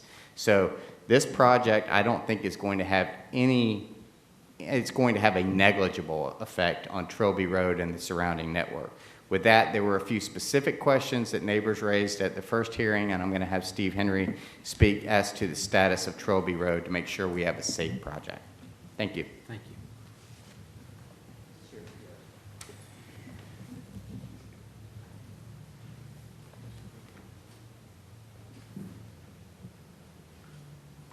Good afternoon, Steve Henry, Links and Associates, 5023 West Laurel, Tampa 33607, and I have been sworn. What Denise is putting up on the Elmo there is a graphic. What we've done is, actually DOT had done some counts on Trilby Road in 2018. So this kind of want to show you what the existing traffic is out there and kind of also level of service, where that stands in the level of service of the roadway, just so you get an idea of what's out there. So this, you slide it down a bit. So today, based on the DOT 2018 volume, is about 1,400 cars per day on Trilby Road. When you look at the capacity, the actual capacity of the road is about 12,000.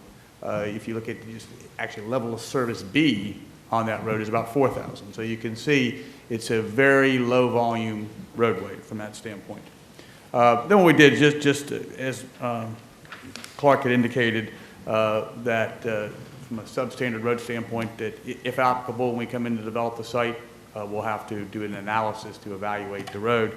But just wanted to give you, in case you hadn't driven the road, give you some pictures of the road. If you can flip through those, Denise, this just kind of gives you an idea of what the road looks like today, which is, when you look at it, a fairly decent road from a standpoint of the traffic.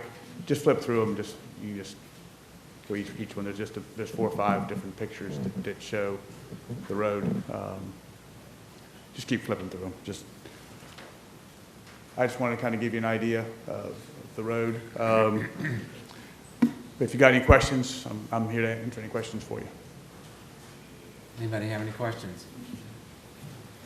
Steve, other than the width of the lanes, is that why staff said it was substandard, because of the width of the lanes? Primarily the width of the lanes, yes. So other than that, it's just I mean, road? the primary things with substandard road are the width, the pavement, depth, and the amount of pavement, which we don't know out there, and then clear recovery. Those are typically the 3 main areas of substandard road. But primarily, it's the width is the first thing that they looked at. Okay. What was the third one? I didn't catch it. It is the pavement, No, depth, after that. the amount of, clear recovery. So what things are on the side of the road? Are the things within the side of the road that are not within that distance? Gotcha. All right. Thank you. All right, I think we have some people here with some questions. Art, you want to go first? Mr. Chairman, my name's Art excuse me, Art Woodworth, 34125 Olana Court, Dade City. Just as an aside, for 12 years I told my wife every time I left home to come to one of these meetings, don't worry, honey, it won't take too long. I told her that again today, and I brought her with me. I got a couple. Sorry about that. Denise, keep that up, please. I'm just going to touch real quick on the lake frontage. I did my own little study of the average lake frontage on Dowling Lake, and Clark's right, there are 19 parcels that have frontage on Dowling Lake in, not including the Massey property, in Pasco County. The average is, there's our subdivision, which the average lot width is 270 feet, and the balance that goes over to touch the Masseys in a counterclockwise direction is an average of 300 feet. There's 4 parcels, I'm sorry, in Hernando County that have an average of 390 feet. So I understand now that they're willing to just do 8 lots on the lake. And I also understand they don't want they're willing to not have boat access. But Clark didn't tell you, but he told me before the meeting that they want to have a common, they might want to have a common beach area, so to speak, or dock. Well, I have a problem with that. There aren't any common docks that I know of on Dowling Lake. It's a very quiet lake. I don't want to have a dock across the lake, and it's a narrow lake, across the lake from me, where 34 homeowners can get together and have parties. So I object to that. Art, do you think 34 people are actually going to get along? Chuck, I don't. I don't know. Maybe they'll come down to the dock and fight. I have no idea. I just am against it. So I want that on the record. Yeah. Denise?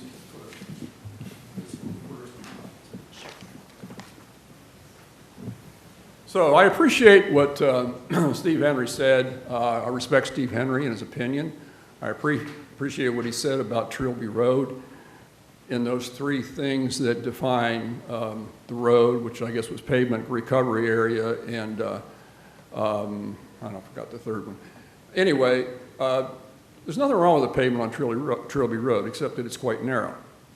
What's wrong and what's unique about Trilby Road, and why I get concerned about more trips being put on Trilby Road, is that there are, and I pointed this out at the last meeting, I pointed it out in the memo that I sent, the email I sent to Will Poon, which Denise should have spread around to all of you in your packet, is that there are curves on Trilby Road that have very little sight distance, at best 100 feet. Those two curves right there, which are about a half a mile south of Massey's property, coming from their property south, it's very steep downhill, the right-hand curve, bottoms out, and then very steep uphill. Downhill, you're maybe there's 100 feet of sight distance. Uphill, there's maybe 50 feet of sight distance. It's a 45-mile-an-hour speed limit. Those curves are so tight, you cannot go around there at 45 miles an hour in the rain without some racing rain tires. You'll spin off, and we've had cars do that. Cars commonly encroach into the other lane because the lane widths are so narrow. And because a lot of times, it's an agricultural area, a lot of times there are pickup trucks, towing trailers, there are semi-trailers, there's all kinds of larger, wider vehicles that will encroach onto your lane. Put up the next one, please, Denise. Same thing happens at Blanton Road. The curve is radii is a little greater, but still the sight distance is very minimal, maybe 100 feet. And then you can see how tight it is when it hits Blanton Road, which is that east-west line. So, and then there's the hills. I love it. Can you put up the pictures that were put up a little while ago by Mr. Henry? I assume those are on the record now.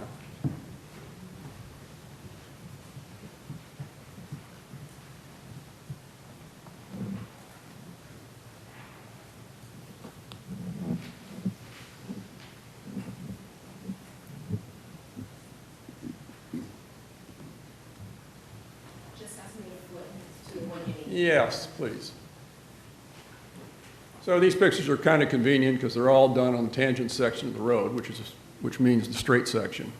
But there's one picture, you can barely see it in that one. Go to, just flip through them, Denise, and I'll tell you when to stop. That one. There's an example, and that's one of the milder examples of a hill. As you approach it, you cannot see, there's no sight distance over the other side of that hill. So if there's a car in your lane, you have to be quick to maneuver around it. So it's for all, and there's a number of those hills. Some of them, as I already pointed out, are on curves.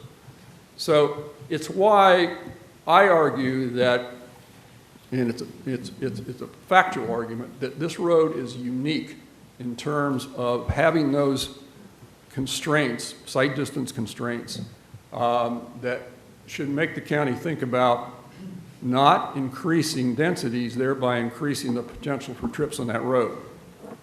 It's a health, safety, and welfare issue. You know, this goes back to, I heard this in the MPUD discussion was, well, gee, it's a de minimis amount. It's only 280 more units, which however many trips that is. Well, and that's only a 0.6 in terms of increase. Well, you keep adding these 0.6s up, and before you know it, you got 60. And that's a problem. And I don't see how that problem is going to be solved, particularly with regard to Trilby Road. So I'd welcome any questions. Any questions from up here for Art? I have a question for staff, but or the applicant, but not from Mr. Woodworth. Okay, thank you. Art, I do have a couple of observations, really, more Yep. than anything else, because I believe in fairness. I think, I know you do too, and I know you're a strong believer in property rights. And I've done some looking into this situation since the last meeting. And you correct me if I'm wrong, but I think you developed a little development there on the lake. Yes. On this side. I think it's 9 units. 9 units? Yeah, it's 98.6 acres. The smallest lot is 10 acres in Okay, size. but it's 9 units. And it's Yes. got 9 docks on the lake. No, there's not 9 docks on the Well, lake. it's got There's- 9 access points. Yeah. And also, the entrance, if I'm not, correct me if I'm wrong, the entrance is right on that curve. Yeah, it's close to the curb, that's correct. I know. Not on the curb, but it's close to the curb.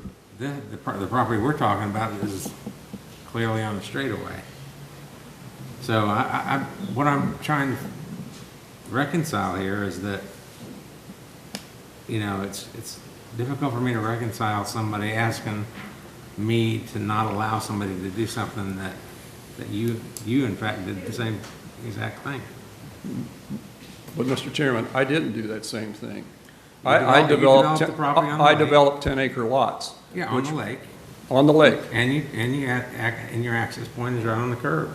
It's not on the curb, it's off the curb, but it's close to the curb. Well, that's what I'm talking about. I'm talking about the linear traffic on the road. I'm talking about people passing each other on the road. Well, I think I thought without you were proper talking sight about distance. the You know, and I want to danger of address one pulling other out on thing. that curb. I want to address one other thing you said. I hear this property rights stuff.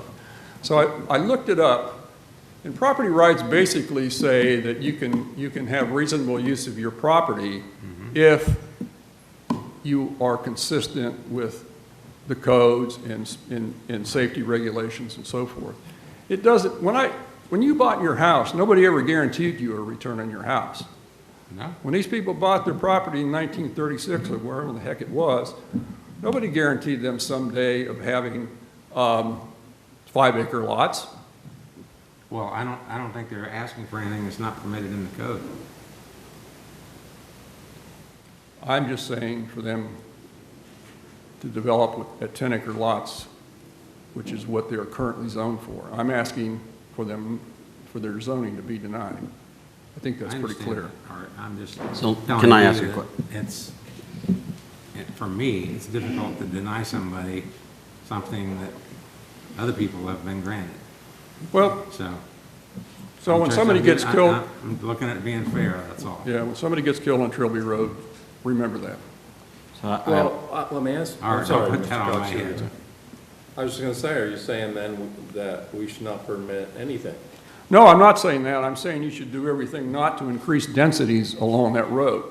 There's But 20. if he develops 10-acre lots, he's increasing density on that road. No, well, he's not increasing the density Well, that's but he's already increasing approved. traffic. He's not increasing the density that's already approved. We Well, can play I word games all day, restate Chris. I restate my sentence is, if he develops the 10-acre lots, he's increasing traffic on that road. And so you're, based on what you're saying, that should not happen. No, that's not what I'm saying. Okay, so, I'm arguing against the increase in the lots that it could have now, which essentially is 160 trips a day. There's 2,500 acres of undeveloped land to the north on Trilby Road.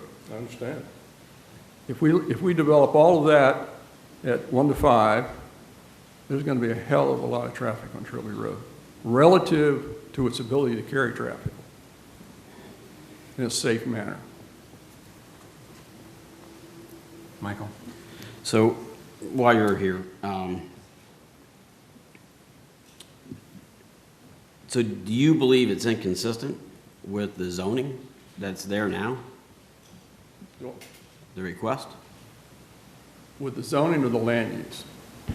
Well, The request is consistent with the land use designation, which is sort of an anomaly in that area because everything around it is land use 1 to 10. but there's a lot of AR5 in that area. There is a lot of ag in that area. Okay, well, There are I'm some looking lots- at there the are some zoning lots that map, and probably there's, grandfathered in that are non-conforming from many, many years ago. I'll grant you that. okay, so what I'm hearing you say is it's consistent with what's there. Not entirely, no. So in what way? Because there's a great many 1 to 10 acre lots in that area.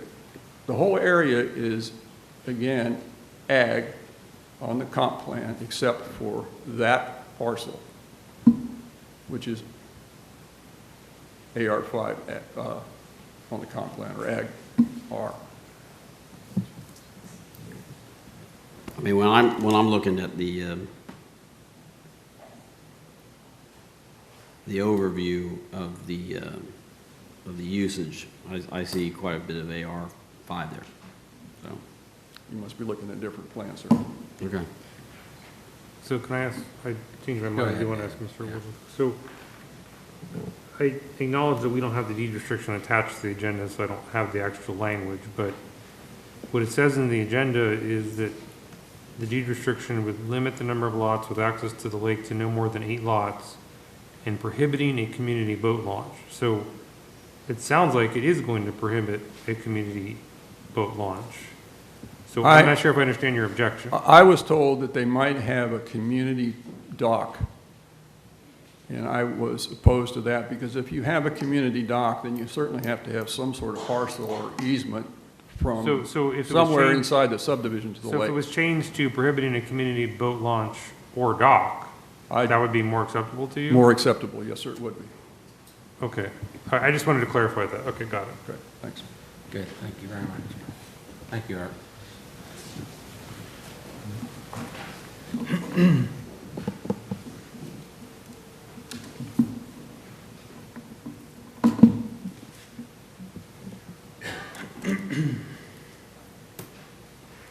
Good afternoon, gentlemen.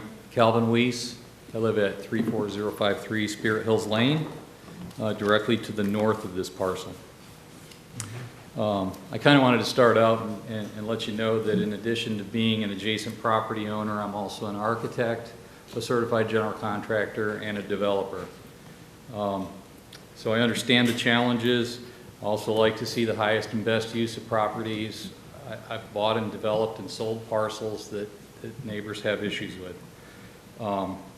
I also, at one point in the past, was on a planning commission. And I understand the challenges and decisions y'all are faced with.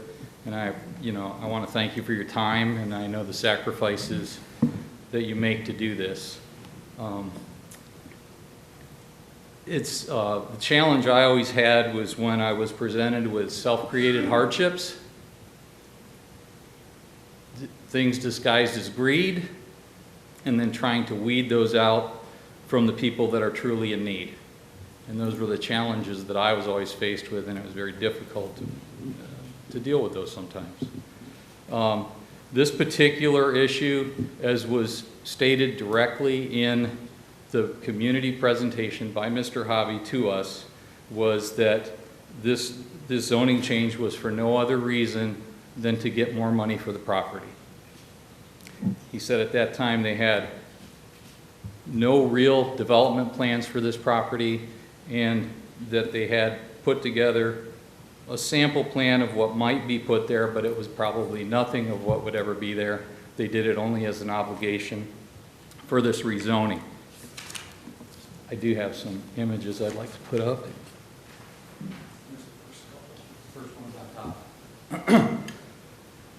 I'm not sure if this was up previously, but this was the master plan that we were presented with at the community meeting, which showed an access road, kind of an easement that went in and developed only 13 parcels or so.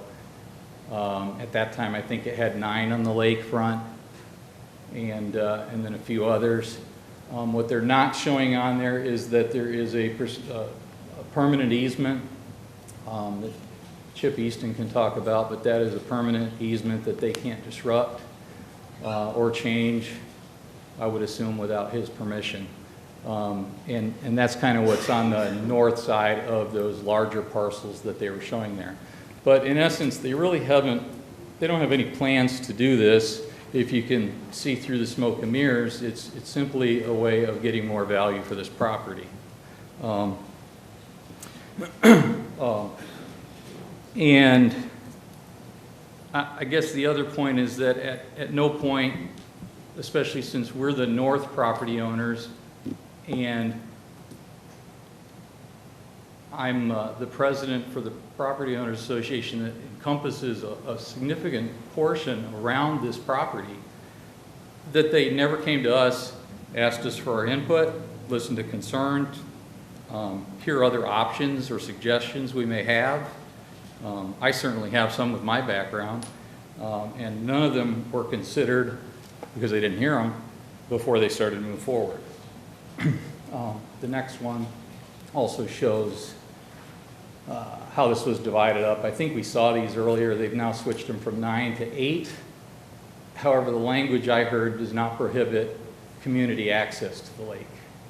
I think and that no parcel could be used for community access. That may help the previous concerns.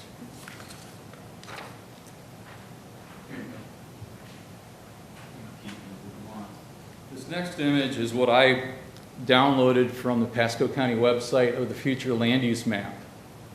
I did a little cut and paste so that I didn't have to print this giant thing out for you. But you can see that a majority of the area is the next one enlarged in there? I think it may be the next sheet or not. Okay. Everything is either 0.1 or 0.2 density, meaning 10 acre for the light green and 5 acre for the dark green. The interesting thing is that to the north of the subject property, it's 5 acre zoning in the future land use plan, but that happens to be Spirit Hill subdivision, and our covenants and bylaws preclude anything smaller than 10 acres. And we're in both Pasco and Hernando County. So the parcel is completely surrounded by a future land use that's supposed to be 10 acres or more home sites. Did I give you a second one? Okay. Oh, okay.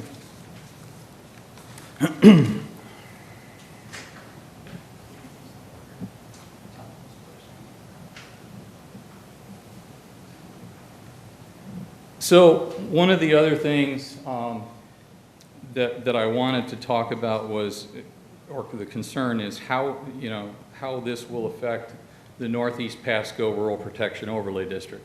How will this rezoning conform to those requirements, and how can you make sure we maintain the rural nature? I've read some of those covenants. It mainly speaks for buffers. It does not talk about neighbors.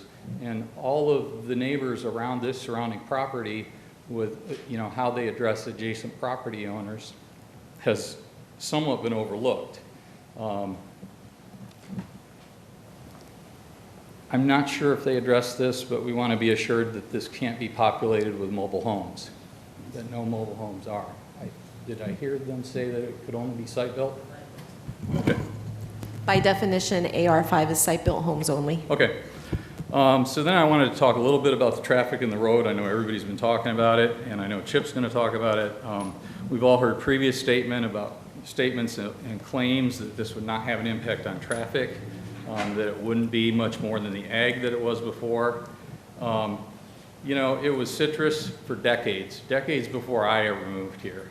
And we still have citrus. There's a 30-acre citrus grove right next to this parcel. The activity in there is... Excuse me, sir. Yeah. Art did give us the courtesy of asking for extra time before he came today, as well as the applicant did. I don't believe you did. So you're limited to 3 minutes, and I know I've already given you more than that.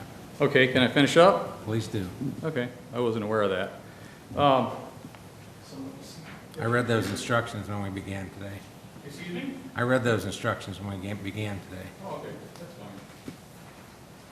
So, two things.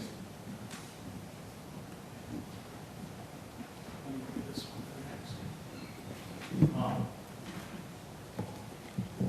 next. This shows the subject property there in red, and the area surrounded by the red line represents Spirit Hill subdivisions and our adjacent neighbors that have all spoken to me and say that they are opposed to this.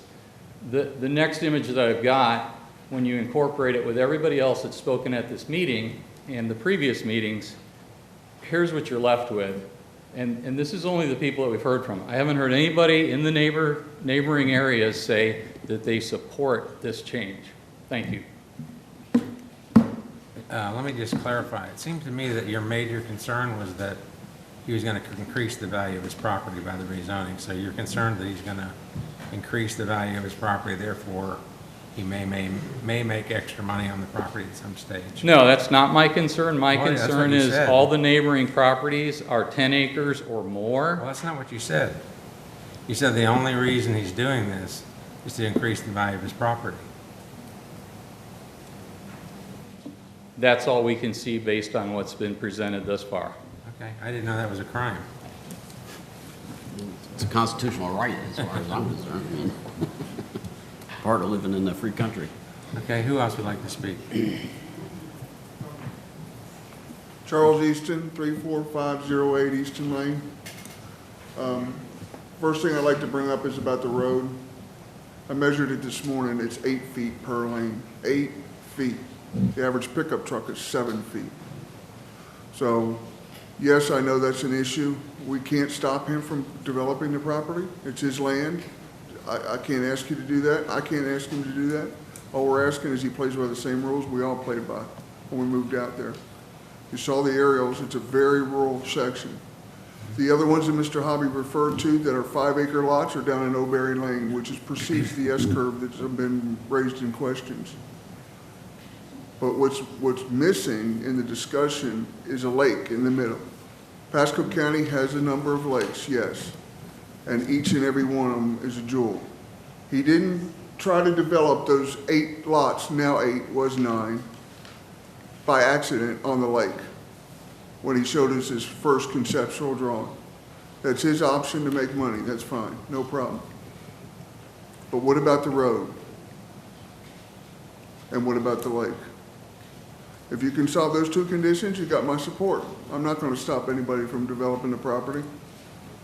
Well, I think I can speak for all of us up here because when I say that one of our main concerns when he was here last time, and it's the reason that we continued this, is to try to address the problems of the lake access. Because I wasn't happy with having 35 people have access to that lake. I know if I lived on that lake, that would ruin it for me. And I wouldn't vote for that. I wouldn't allow that. Well, I appreciate your empathetic value very much. And I think, you know, the road, I know it's a narrow 2-lane road. It's a beautiful road. I mean, it's the kind of roads I love to drive on the weekend and just see where I end up. And I'd hate to see it changed. But I have to also balance that with what I think are the rights of people who own property on that road. And I can't give you a right to do something and not give him the same right. And it's not like he just came out there from Oklahoma and bought that property last year and now he wants to develop it all of a sudden. I mean, he's been a long time property owner in that area. He's paid his taxes for many years. I've also been there the longest out of everybody. Believe me, we all have. Right. And I just think we need to make sure that we are fair with everybody concerned. And I don't think it's going to spoil the rural nature of that particular area, 5-acre tracts. Well, I would there are a say lot of 5-acre tracts out there, and we've limited the amount of access to that lake, and that was what was really important to me. I would say one exception to your statement there about the tracks. In the drawing that Calvin showed of the proposed plan that Mr. Hobby showed us at the community meeting, there didn't look any rural conception to that type of drawing. That looked like a block neighborhood to me, streets and avenues. So Well, we're that I not- have a problem with. That's We're not approving a, that doesn't, development I plan at realize this that, time. but if you give the approval now, who has the approval later on for the site plan? Well, they have to We come don't get back. that That's discussion. something they have to come right back through a whole nother time. And you obviously have to talk. The answer to your question is that staff administratively approves those, but there is notice to the surrounding property owner. Okay. You'll Thank you have for a your chance to time. give your input. Yep. Thank you. Thank you for coming.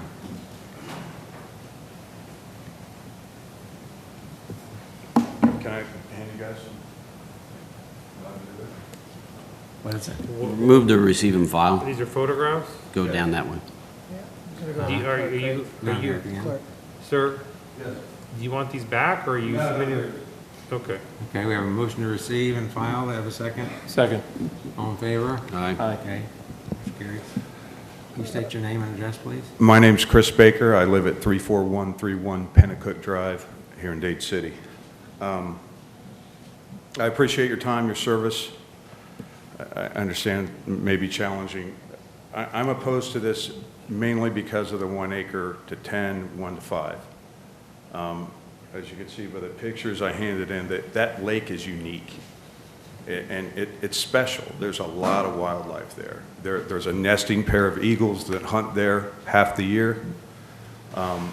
We see many eagles there when they come back in season. We see a great deal of hawk, cardinals, every type of raptor that Florida has to offer are there. And I feel that it's worked to have 10-acre lots. Why would we want to push it and try to get too many crammed in at once? The area has been, and I guess some of you have been here for a long time and understand that, but Boy Scouts and Girl Scouts have looked for Native American artifacts on that land for a long time. The Native Americans camped there, the cattle guys camped there.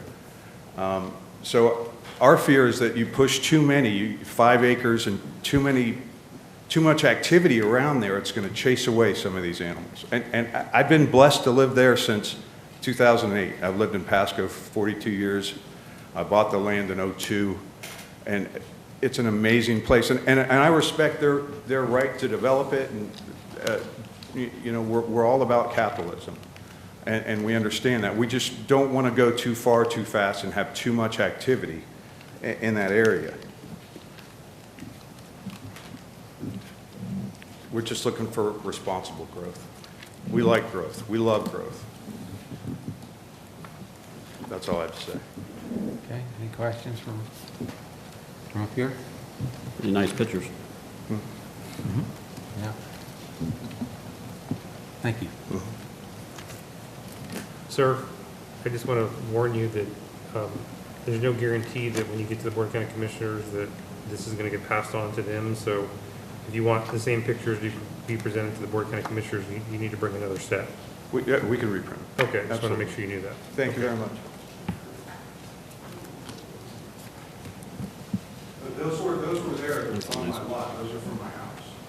Thank you. Nice pictures. Good afternoon, gentlemen. Diane Peterson, 34624 Dowling Lake Road. I'm a caretaker for the Harrisons on that property. Approximately a year or so ago, they started removing the pine trees, the dead pine trees, from the property in question, right along Dowling Lake Road. Before they started that project, we had over 35 wild turkeys that came on a daily basis, every morning and every evening, to roost around the lake. There's not one turkey left. And that's just with clearing trees. So what's going to happen to the rest of our wildlife around the lake that we all enjoy when you start building more homes? The people that live on that lake live there for one reason. It is their serenity, it's their peace of mind, it's their jewel. As my father-in-law stated before, it's his piece of heaven. He's lived on that lake for over 25 years, as have the Harrisons and several other people. I haven't been fortunate enough to live there that long, but in the short time I've been there, it's absolutely the most peaceful place on earth, with the exception of the motorcyclists and the bicyclists and all the traffic that gets deserted from I-75 when there's an accident, that they bring all the traffic down Shelby Road. And I've been sideswiped and almost killed on those specific corners in the 2.5 years that I've lived there. So yes, I am one of those people who's very much against more traffic. But what I'm more against is ruining the nature that we have.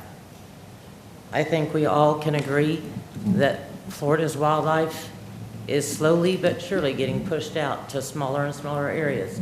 We have a very unique opportunity to keep that from happening in the Dowling Lake area, and I'd very much like to see that happen. So I appeal to you to use your judgment and good wisdom to save what we have. Thank you for your time. Excuse me, just before you go, you know, this is an argument that we hear a lot. And I just want you to think back on a time when the home you're living in there wasn't there, when the trees that were removed when that home was built were there, and the people that were there at that time preferred you not move there. I'm in a home that's been there for 25 years. I don't care. What about the person that was there 26 years ago? You know what? They didn't Your want that attitude house. that you just said, They I don't didn't want that care, house is what's there. wrong with this system. That's the problem. That's what's wrong with the system, is that you don't make allowances for anybody else beyond your own self. Time to grace your doorstep again. That's up to you. Yes, it Free- is. it's a That's free- my God-given right. Mr. Chairman, Yes. and I respect the lady who just spoke, and I mean, wildlife is a concern, but I'm sorry, I drove up there, of course I live out in Dade City, but I drove up there this morning. I drove down Spirit Hills Drive, Spirit Hills Drive, and I did see 4 turkeys this morning. I just want to make, I see there, I mean, yes, anytime houses come in, it will impact, but you're right. I mean, we have to be careful, but there's a balance. Cutting down trees does not get rid of turkeys. The That's coyotes correct. get rid of the turkeys. Yes, and so there were turkeys there this morning on that road. Would you go catch her, please, and let her know? Well, unfortunately, she left. All right. Nancy Hazelwood, 34110 Nice Place. This is in the Northeast Rural area, and even though I'm not a neighbor, I can assure you that the people that spoke today were indicative of people that live out in the Northeast Rural area. We are desperately trying to keep it rural. Moving it, I'd like to see that land use and zoning stays the same out there. Basically, because once you start changing the zoning, the next person down the line wants it too. And then it goes up a little bit more, and it goes up a little bit more. Also, But you see what you're saying? You're saying exactly what I just told that lady. Years ago, that property was probably 100 acres. It was the smallest tract out there.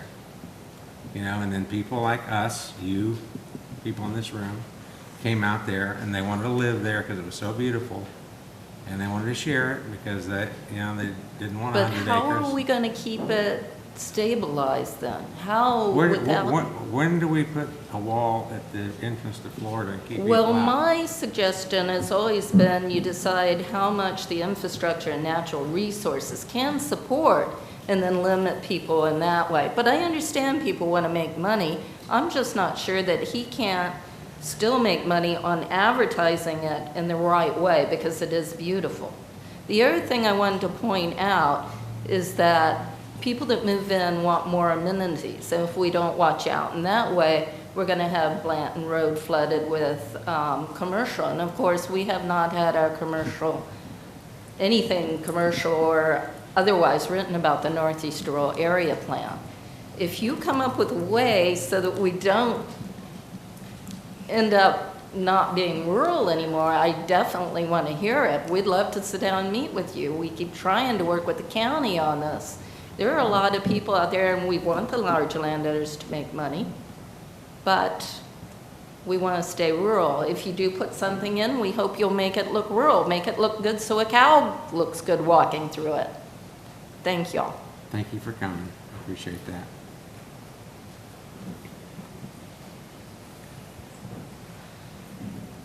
Good afternoon. My name is Judy Geiger. I live at 39001 State Road 575 in Dade City. The one thing that I want to interject into this conversation is Trilby Road is a scenic rural road in your Pasco County Comprehensive Plan of 2025. It's FLU 2.1.10 through 12. And it says the county is required to discourage the expansions of scenic rural roads. And I know there's been a lot of discussion about what the developer would do with this road. So I need you to consider that it's a scenic rural road. It's not supposed to be expanded. Thank you. Thank you. I'm sure the applicant would agree to not expanding that road. Yeah. Good afternoon, gentlemen. Yes. My name is Scott Travis Peterson. I represent George L. Peterson. Unfortunately, he was at the VA today. He is not allowed to make it. My issue and my dad's issue is not necessary. I live on Dowling Lake. Matter of fact, I'm the guy who mows it.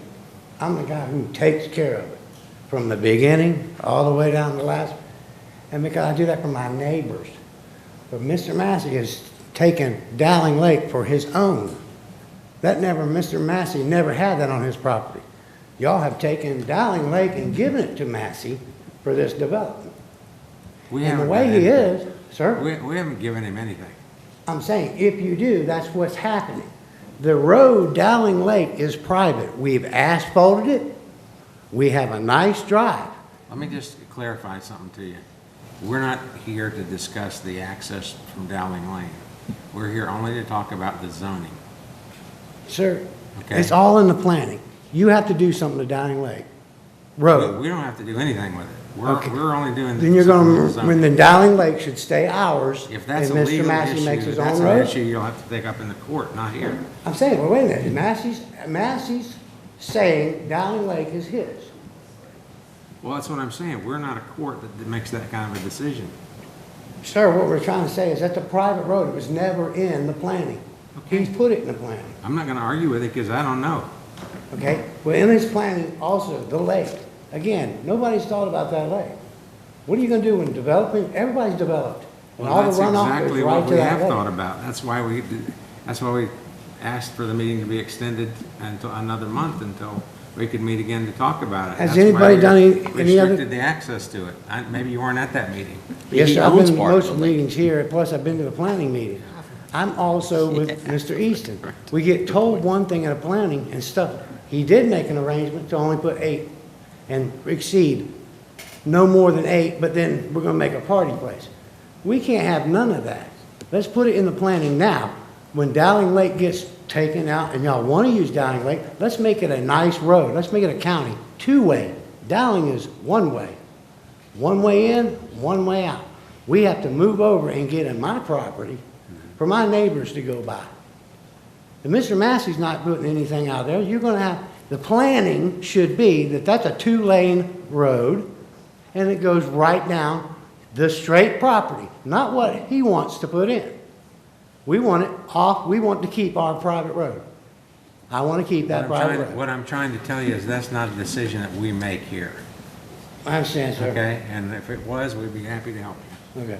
As far as the zoning goes, you're right. We can't fight the guy. But in Mr. Massey, Mr. Pittman, who owns the property, we all have out there own big property like that. They do hay. The citrus plants went downstream. They changed it to hay. Evans, Massey, Hancock Seed. Everybody's making money except for Mr. Pittman and Massey because they didn't do what the proper stuff for that property should have been. They could have done different investments, but they didn't. They could have done stuff different.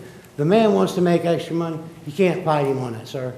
But you're right. I can fight about how much of the property and the way it should be planned. Right, you can. Thank you. Thank you. You know, I just want to say, as far as the lake, he's the majority landowner of the lake. I mean, he owns the largest section of it. Yeah. Yes, ma'am. Sylvia Kelly, 34101 Atlanta Court, right on the lake. I just want to try to enlighten you a little bit on the curves are the worst part of that road for more traffic, whatever it is. There's culverts, deep culvert. There today, if you went out there today, did you notice by the curve that somebody has gone off the road there, down into the ditch? And then a little bit further back down the road, they'd gone off the road into the trees on this side. Now, I know that I drive by there, and there's semi-trucks coming down there because they cut through. So it is a dangerous road for all of us that are out there, but because we go out, we try to take care of that. But it is a problem. There's also, there were no pictures of it, but from Blanton on up, there's a concrete culvert to bring the water down. So if you go off the road there, you're going to hit the culvert. Now, the lady who lives across the street from the corner did go out in the middle of the night where she heard a car crash and found the dead person in the car with her flashlight. So there has been a death on the corner. The other thing I want to address was you, Mr. Gray. You keep reiterating that we don't want the people to make money. I want anybody to make money. No, I didn't bring that up at all. Excuse me, may I One of the speak people that before came up you here to interrupt me? talk said his main objection was that the person was rezoning it because they wanted to increase the value of the property. And Okay, I he said, "Is heard that a that. crime?" He heard that. As far as I'm not concerned, that's not criminal. Okay, I didn't say it was, but I'd like to finish my sentence. Go ahead. Pasco County designated that area as 10-acre lots. 10-acre, I don't know the terminology and I'm not correct, but we went out there and bought because it was a 10-acre lot and that the area was supposed to maintain 10 acres. Like we said, the 5 acres are down the street and they're off to the side and they're further back, so the traffic's not going to be coming that way. But when we moved there, just like everybody's moved somewhere, we wanted to stay within the 10 acres. So we abided by the law of what it was that the county has done. But now you want to say that we don't want them to abide by the law. We do. We want them to make it 10 acres and keep it rural. That's all we're asking you to do. Keep the law the way it is. Thank you. Can I ask a question? If we rezone the area out there, would she therefore have 2 5-acre lots? Because we are rezoning the whole area, or are we No, rezoning just you're a only specific area? rezoning Mr. Massey's property. Just his property? Right. You're not rezoning anybody else's property.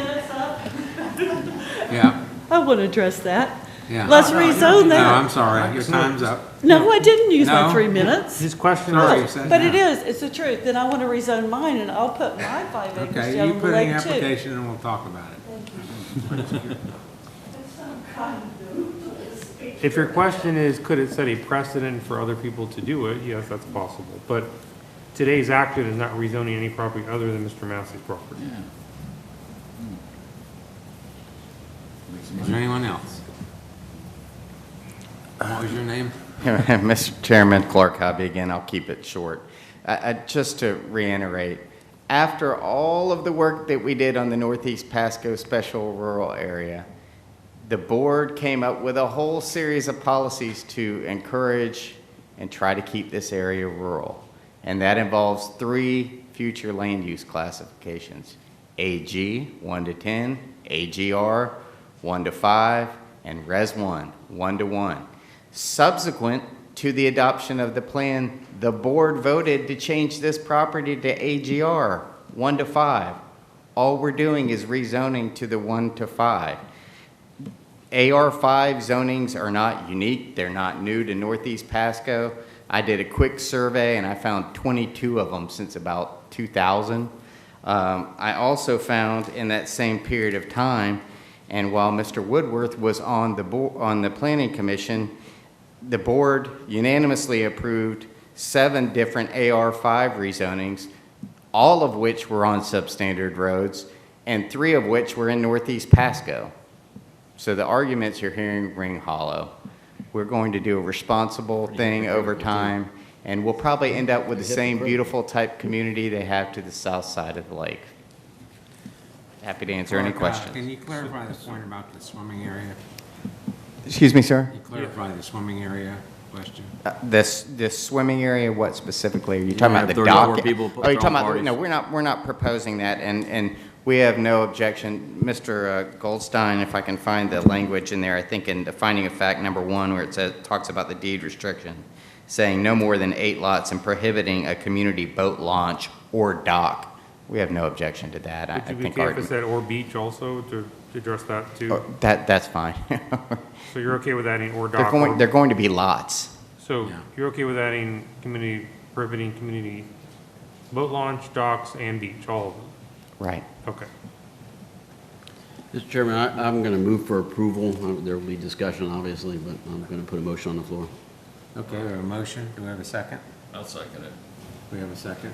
Okay, discussion. I have a question, and I don't know if it's for Mr. Hobby or Denise. So, and just poking around there. So, you see Mr. Pittman's property. Well, immediately to the east, in the bottom right-hand corner of his property, there are 2 5-acre lots.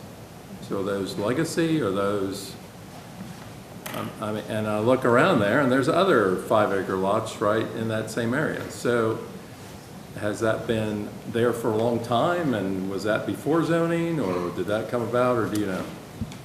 So here's a general answer to this question that gets asked quite a bit in the zoning world about AC lots that are between 5 and 10 acres. Here's a very interesting factoid about AC zoning. AC zoning was always a 10-acre minimum lot size. However, between 1989, in 1989, the Board of County Commissioners changed the AC to be 5-acre lots. In 1990, 1 year later, they changed it back to 10-acre lots.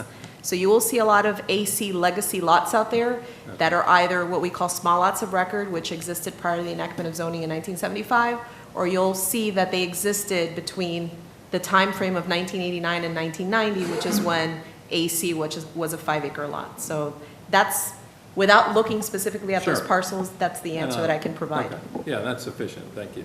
You're welcome. Okay, any other questions? Any other discussion?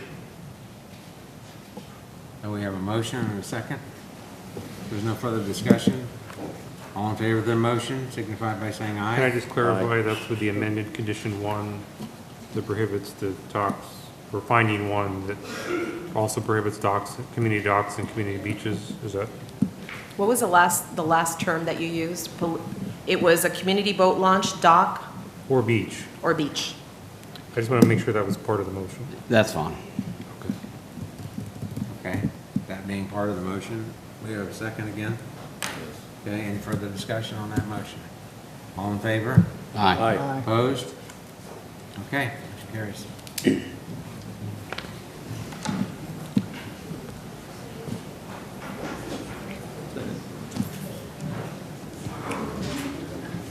Just want to make a very brief announcement to the Planning Commission.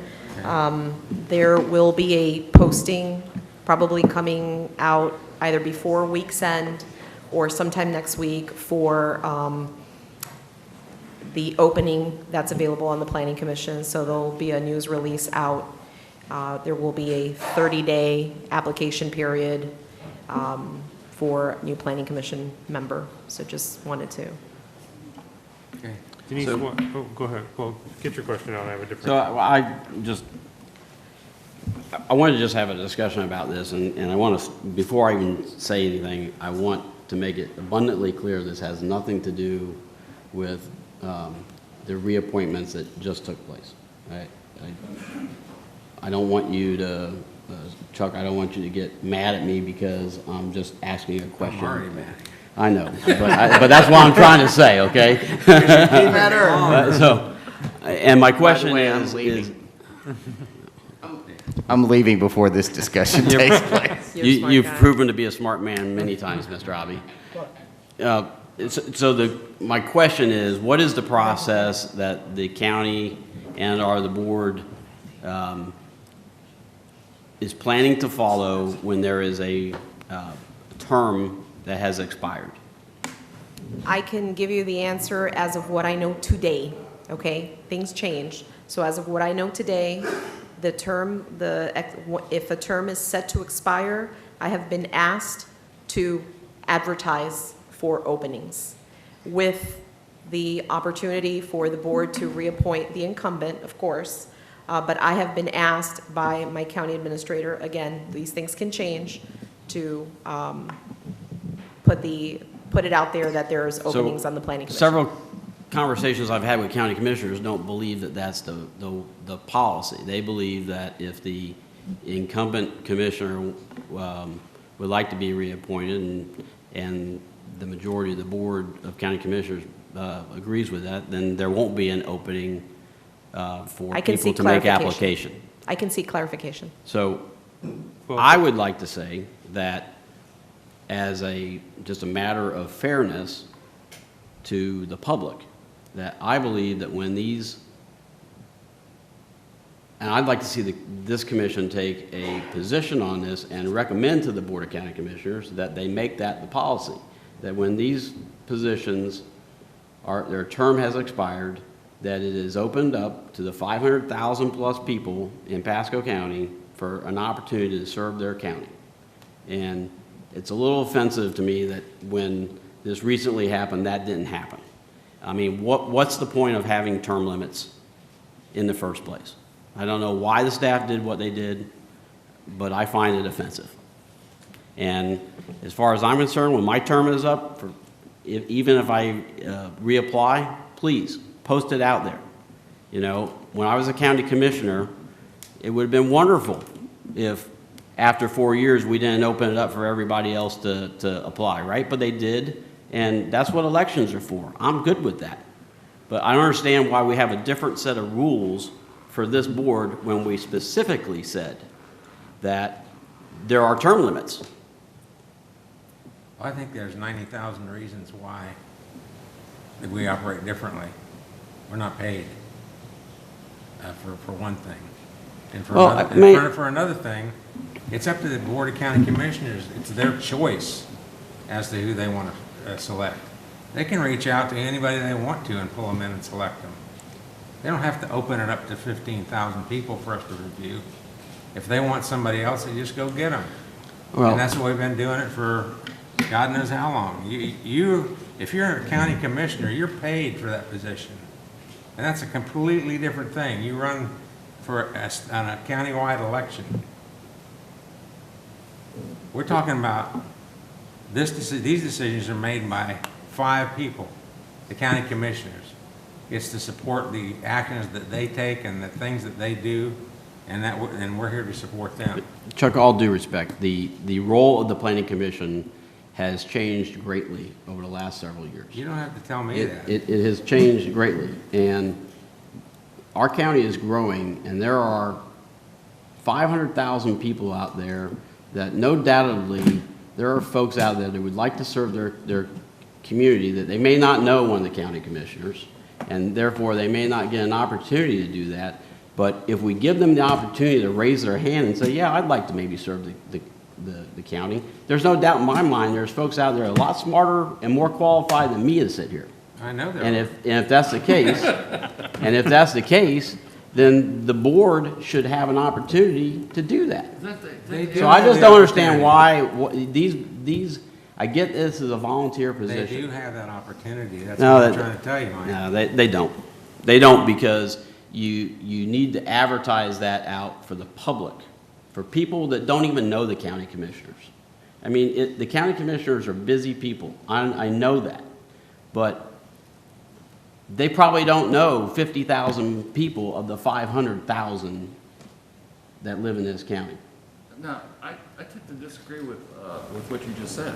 I read on the county's website page that they were looking for volunteers from something. First of all, they were looking for somebody to help do sandbagging.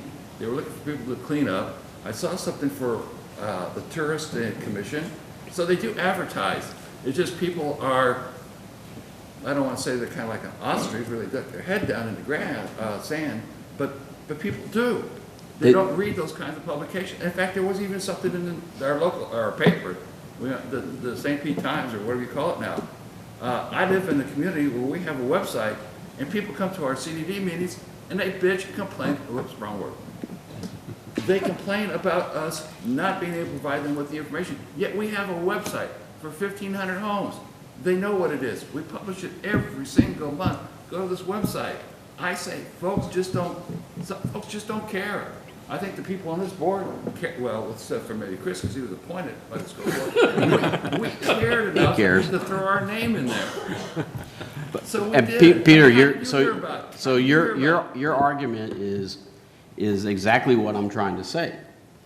That these positions should be made available to anyone to apply. The last two that were just reappointed, Chuck and the gentleman who just resigned out of shame. Well, yours too. He was both of these seats. Mike, that's not necessary. No, both of these seats were not advertised.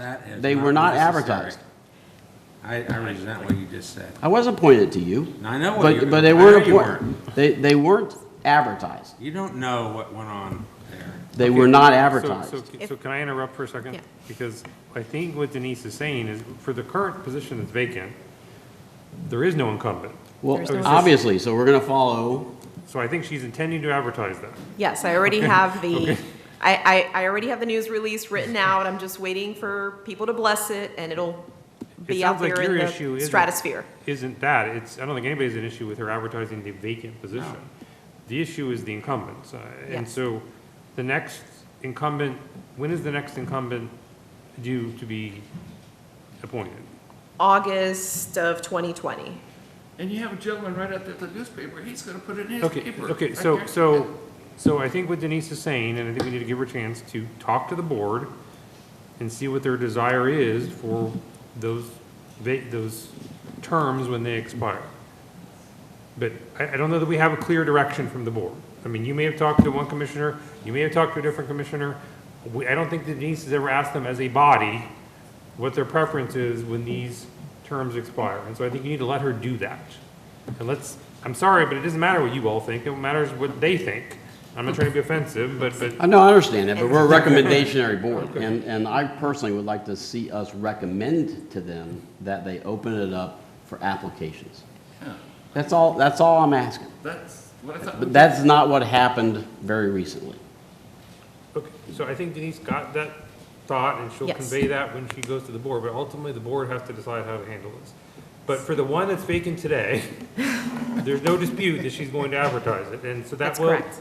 consistent with your concern, now that's gonna be open up. It's consistent with my concern, but I think it is not consistent Well, he with just said he Mr. doesn't have a Gray's. problem with that one being Of course advertised. not. How are you gonna reappoint him? He's not here. No, I mean, I thought you just said, well, there's 90,000 reasons why the county commissioner should go out and find somebody of their own and put in there without advertising. I thought that was No, I your didn't. argument. That's not what I said. The difference of opinions on the incumbents is what I'm hearing. Okay, so, but the only immediate one we have to deal with is the vacant one, Right. and it doesn't sound like anybody disagrees, that needs to be advertised. Obviously. And so that's what Denise is trying to tell you. I think Yes. they all should be advertised. All right, but she'll get feedback from the board on that. Yes, absolutely. So- And Commissioner Cox, in no way did we ever mean to disrespect you. No, it's not that. I no have way. no problem with reapplying Yeah. and being subjected to other people applying as well. Yeah. I mean, there's no doubt about that. When I was a commissioner appointing people to this board, every commissioner had appointments. Yes. And I tried to put people on here that would add some value to the board. I mean, I put an engineer on here, I put a surveyor on here. I took out some people who were appointed because of their strictly their political involvement, so I got rid of them. So I think that people should be put on here based on qualifications. And that's all I'm trying to do. So I think if I could defend what just happened, and I wasn't involved in it, but I think part of the reason it happened the way it did is because we just went through that process with the 5 or 6 of you. I mean, that we just did all of that. And so the first 2 appointments got, because of the way they got termed, the terms that created, we had to have somebody have a 1-year term, it snuck up on staff almost immediately after you had just gone through that process. So I don't think that, in Denise's defense, she had a lot of time to re-advertise those because they happened to get the 1-year terms. So I don't think there was any evil intent there. I think it was a logistical issue. I haven't accused her of any Oh, right. evil intent. Okay. I haven't accused anybody of that. All I'm saying is that there ought to be a uniform way of doing it. And I think Denise will have that And there discussion with is. the board. Denise will have that discussion with the board, and we'll find out what their desire is. Yeah. But for the immediate issue, we're gonna advertise that one. I do have a different topic I wanna briefly discuss, which is, today was the first time that you had a remote person speak, to my knowledge, right? Yes. Yeah. So, this is one of those issues where you may have a different policy than the board. Okay, so the board's policy on using that technology is really only for staff for their consent agenda.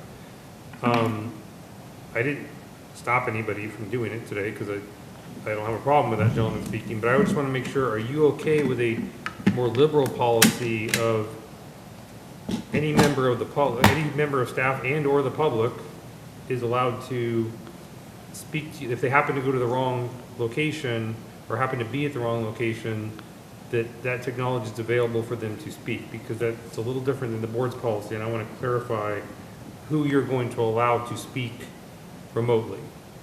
Well, personally, I don't think that's a good policy, because people could use that as an excuse just to go to the most convenient location and say, well, you're required to give me an opportunity to speak remotely. And I just think that could get out of hand. But, so what's wrong with that? I mean, if people have it may be a challenge for people to drive from one side of the county to the other.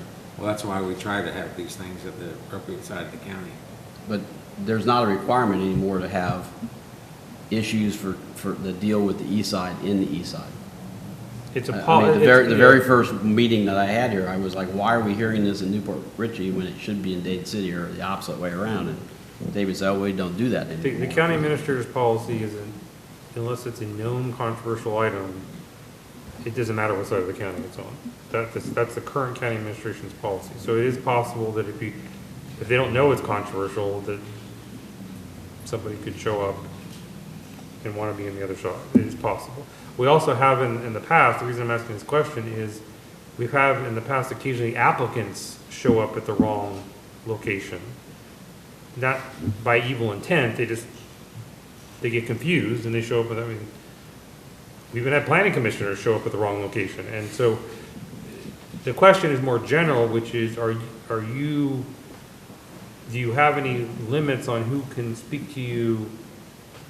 No, if it's a planning commission member, we have a quorum problem. If you can't be a quorum in another location.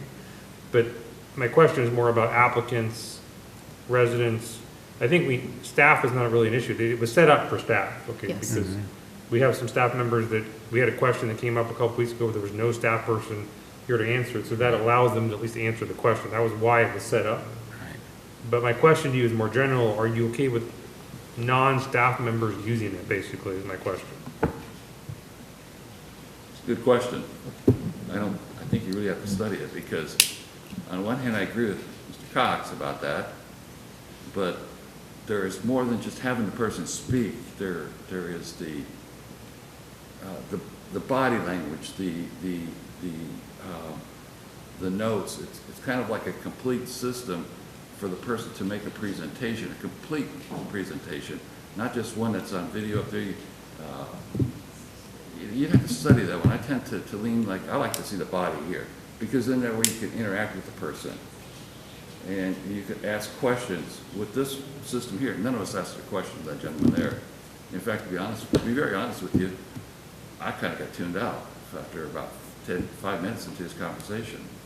Well, I think technically he would have heard your question, right? He could have heard my The technology Yes. set up that. Yes, it's going two If you ways. if you ask staff a question remotely, they would be able to answer you. Yeah. Yes. Like I said, I don't know. It's really more what you want. I mean, because, What do you think? well, the only logistical problem I have is if they're trying to show you exhibits. I mean, obviously that's not good. Like the gentleman here that handed you pictures, he's not gonna be able to do that. We have no ability to put something on the Elmo or take in pictures if it's remotely, but if, of course, I'm a lawyer, okay, so I always err on the side of letting people speak. If we have the technology available and it's not harming anything, I would err on the side of letting them speak. Just like that's why today I didn't say anything when that gentleman wanted to speak remotely. But but that being said, if you want to have a policy that's only for staff to use, I can defend that too. It's really up to you all. So, and that's basically the board's policy. The board's policy is it's only for staff to use, and it's only for consent items. So, if you want to have a different policy that allows applicants or residents to use it, I'm okay with that, but it's your call. I mean, I can't make that call for you. So I think that if we're going to allow that, and I would be inclined to allow it, but there'd have to be some rules around it. So the fact that they could not put anything into the record or show examples of stuff, if we were to disclose that, you know, if you go there, you know, your limitation is only verbal testimony, then, you know, you're setting some expectations there. What happens if they know they can go there, they go there, and all of a sudden there's some technology problem, and all of a sudden they have hey, I didn't get my chance to speak? Do they have some kind of contention with their people?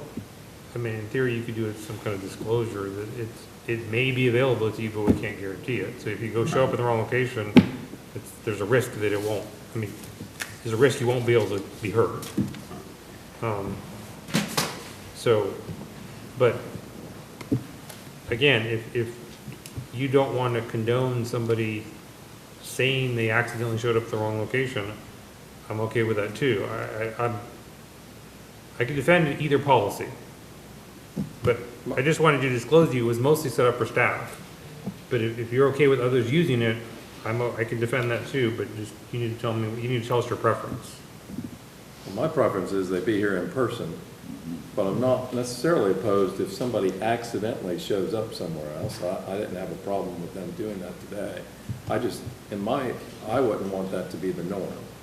Correct. I mean, again, if somebody showed up accidentally, okay, I'm okay with them. Now, if people start abusing it, then maybe you gotta address it. And that's Right. exactly what happened today. Someone went to the wrong location. Right. And they just found that staff was there, and they're like, oh, I won't talk. Yeah, I didn't even know we had that technology. I know, I didn't either. Yeah. Well, it was recently set up, but it was Yeah. mostly because there's some staff members that can't physically be here, And but I they're in like Newport that. Richie, and if you had a question, they need to be able to answer it. Yeah. That's So a great thing. So that was its primary intent, because today was the unintended consequence of that. Yes. Unintended trial. You know, but with the advances of technology, I tend to want to embrace the technology if we can. And I wouldn't mind doing it on a trial basis just to see what happens, with some rules around it. Okay, so what And I'm some hearing you expectations, say you know. is that you're okay with it happening if it's, quote, accidental, that somebody happens to show up there, but it's not something you want to advertise as something they should be able to do. But if it happens accidentally, either way. Like That's what you heard. I'm not sure that's what Michael's talking. Yeah, that's not what I'm, Yeah, that's not what I was saying. Okay, all right, okay. I'm saying that I wouldn't mind trying it for a little while, just see how it works, you know, and not necessarily be a permanent thing. But if we set some expectations and some rules around it that, you know, people can understand prior, then I'm willing to try it. Well, the only real rule you need is what you said about you wouldn't be able to show exhibits or graphics, things like that. Or like what Jamie says, if it failed, you know, that, hey, Yeah, you yes. know, that you're- something could happen between the connection. All right. Brad, did you want to say something? No, I'm gonna have to say something. Oh. I mean, I personally would like to see maybe the staff come back to us and say, you know, Here's this some is the rules. policy that we would like to try. Okay, so Denise, do you think that's something staff could formulate? We can work on that, but Brad has brought up a good point from the county attorney's office. Is it acceptable that you're not really seeing that person swear in? I mean, did we physically see that gentleman swear in? Well, no, and that's, they do need to be sworn in, but in theory, we could swear them in at the beginning, just like, I mean, the fact that it's remotely swearing in, it doesn't make it any less of a swearing. Got it. No, I understand. I was So just as long as wondering they if, can hear for this the- gentleman, did we physically see him? I don't know, we probably should have asked. Probably if should have he's asked him, sworn. yeah. But that could be cured by just saying, put in your rules, they have to be Yes. sworn in. Right. So, there's a way to cure that, but to Mr. Cox's point, can you come up with a set of rules that we could Yes, employ for I can use do that. for non-staff people to be able to speak in the I can office? absolutely do that. The reason I'm laughing is because my mind is just overloading with all the other stuff I have to do, but I can absolutely do that. Well, Do what a good leader does and delegate it down to someone. I'm not sure she has anybody to delegate it to, That, but. thank you, David. Oh. Thank you, I appreciate you That's always saying a that. problem. And putting that out there in the world. Would it put on burden on the staff itself there to do this all the time? I mean, how many staff people do you need to have one person speak? I mean, you're taking staff and putting them in that location there for a set period of time. That man stood there for quite some time before he spoke. And you need a deputy in the room. And this- Well, there's no legal requirement you have a deputy at every board meeting. We do that as a courtesy to the planning commission meetings, but there's no requirement that we have a deputy over there too. The question is more, did Terry need to physically sit there the whole time because we had but I think you needed somebody there anyway in case there was a question. Yes. For staff. I mean, that was why, Right. the main reason Terry was there, right? Yes, I think Terry was there, and didn't I also see Jeff Jenkins may have been there as well? So, I think there needs to be a staff person over there anyway, just to listen, to see if you all have a question for Right. staff that can't be answered here. So they're gonna have to man that location anyway. Yes. So just to let you know, every time that there is a board meeting in Dade City for the Planning Commission, that room is reserved. I mean, that has already been done for the remainder of the year. And the board hasn't adopted next year's public hearing schedule, but there's an idea of when those public hearings are going to be right now. They're not etched in stone, and it's already been reserved for 2020 as well. So I think they've worked it out in terms of staff. Okay, Yes. so they've now made it easier for staff to be able to answer your questions regardless of the location. The only issue is non-staff using it, and it sounds like Denise is willing to come up with some rules for when that can occur. And then she'll present them to you at some future planning commission Or meeting. maybe it might be better for the county attorney to do that.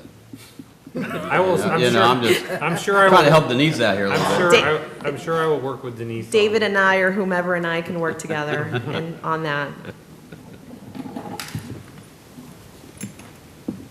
Okay, so that was all I had. I don't know if, is that all you had, Denise? Yes, that's all I had. Thank you so much. And again, no way, shape, or form. Yeah, listen, my skin is very, very thick. I don't have an issue with that. Well, Yeah, it's more, listen, I started out at age 23 in the city of Port Richey.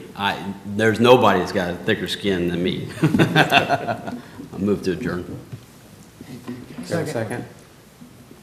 You have a motion to adjourn, do you have a second? Second. All in favor? Aye. Carried. What we did with the 5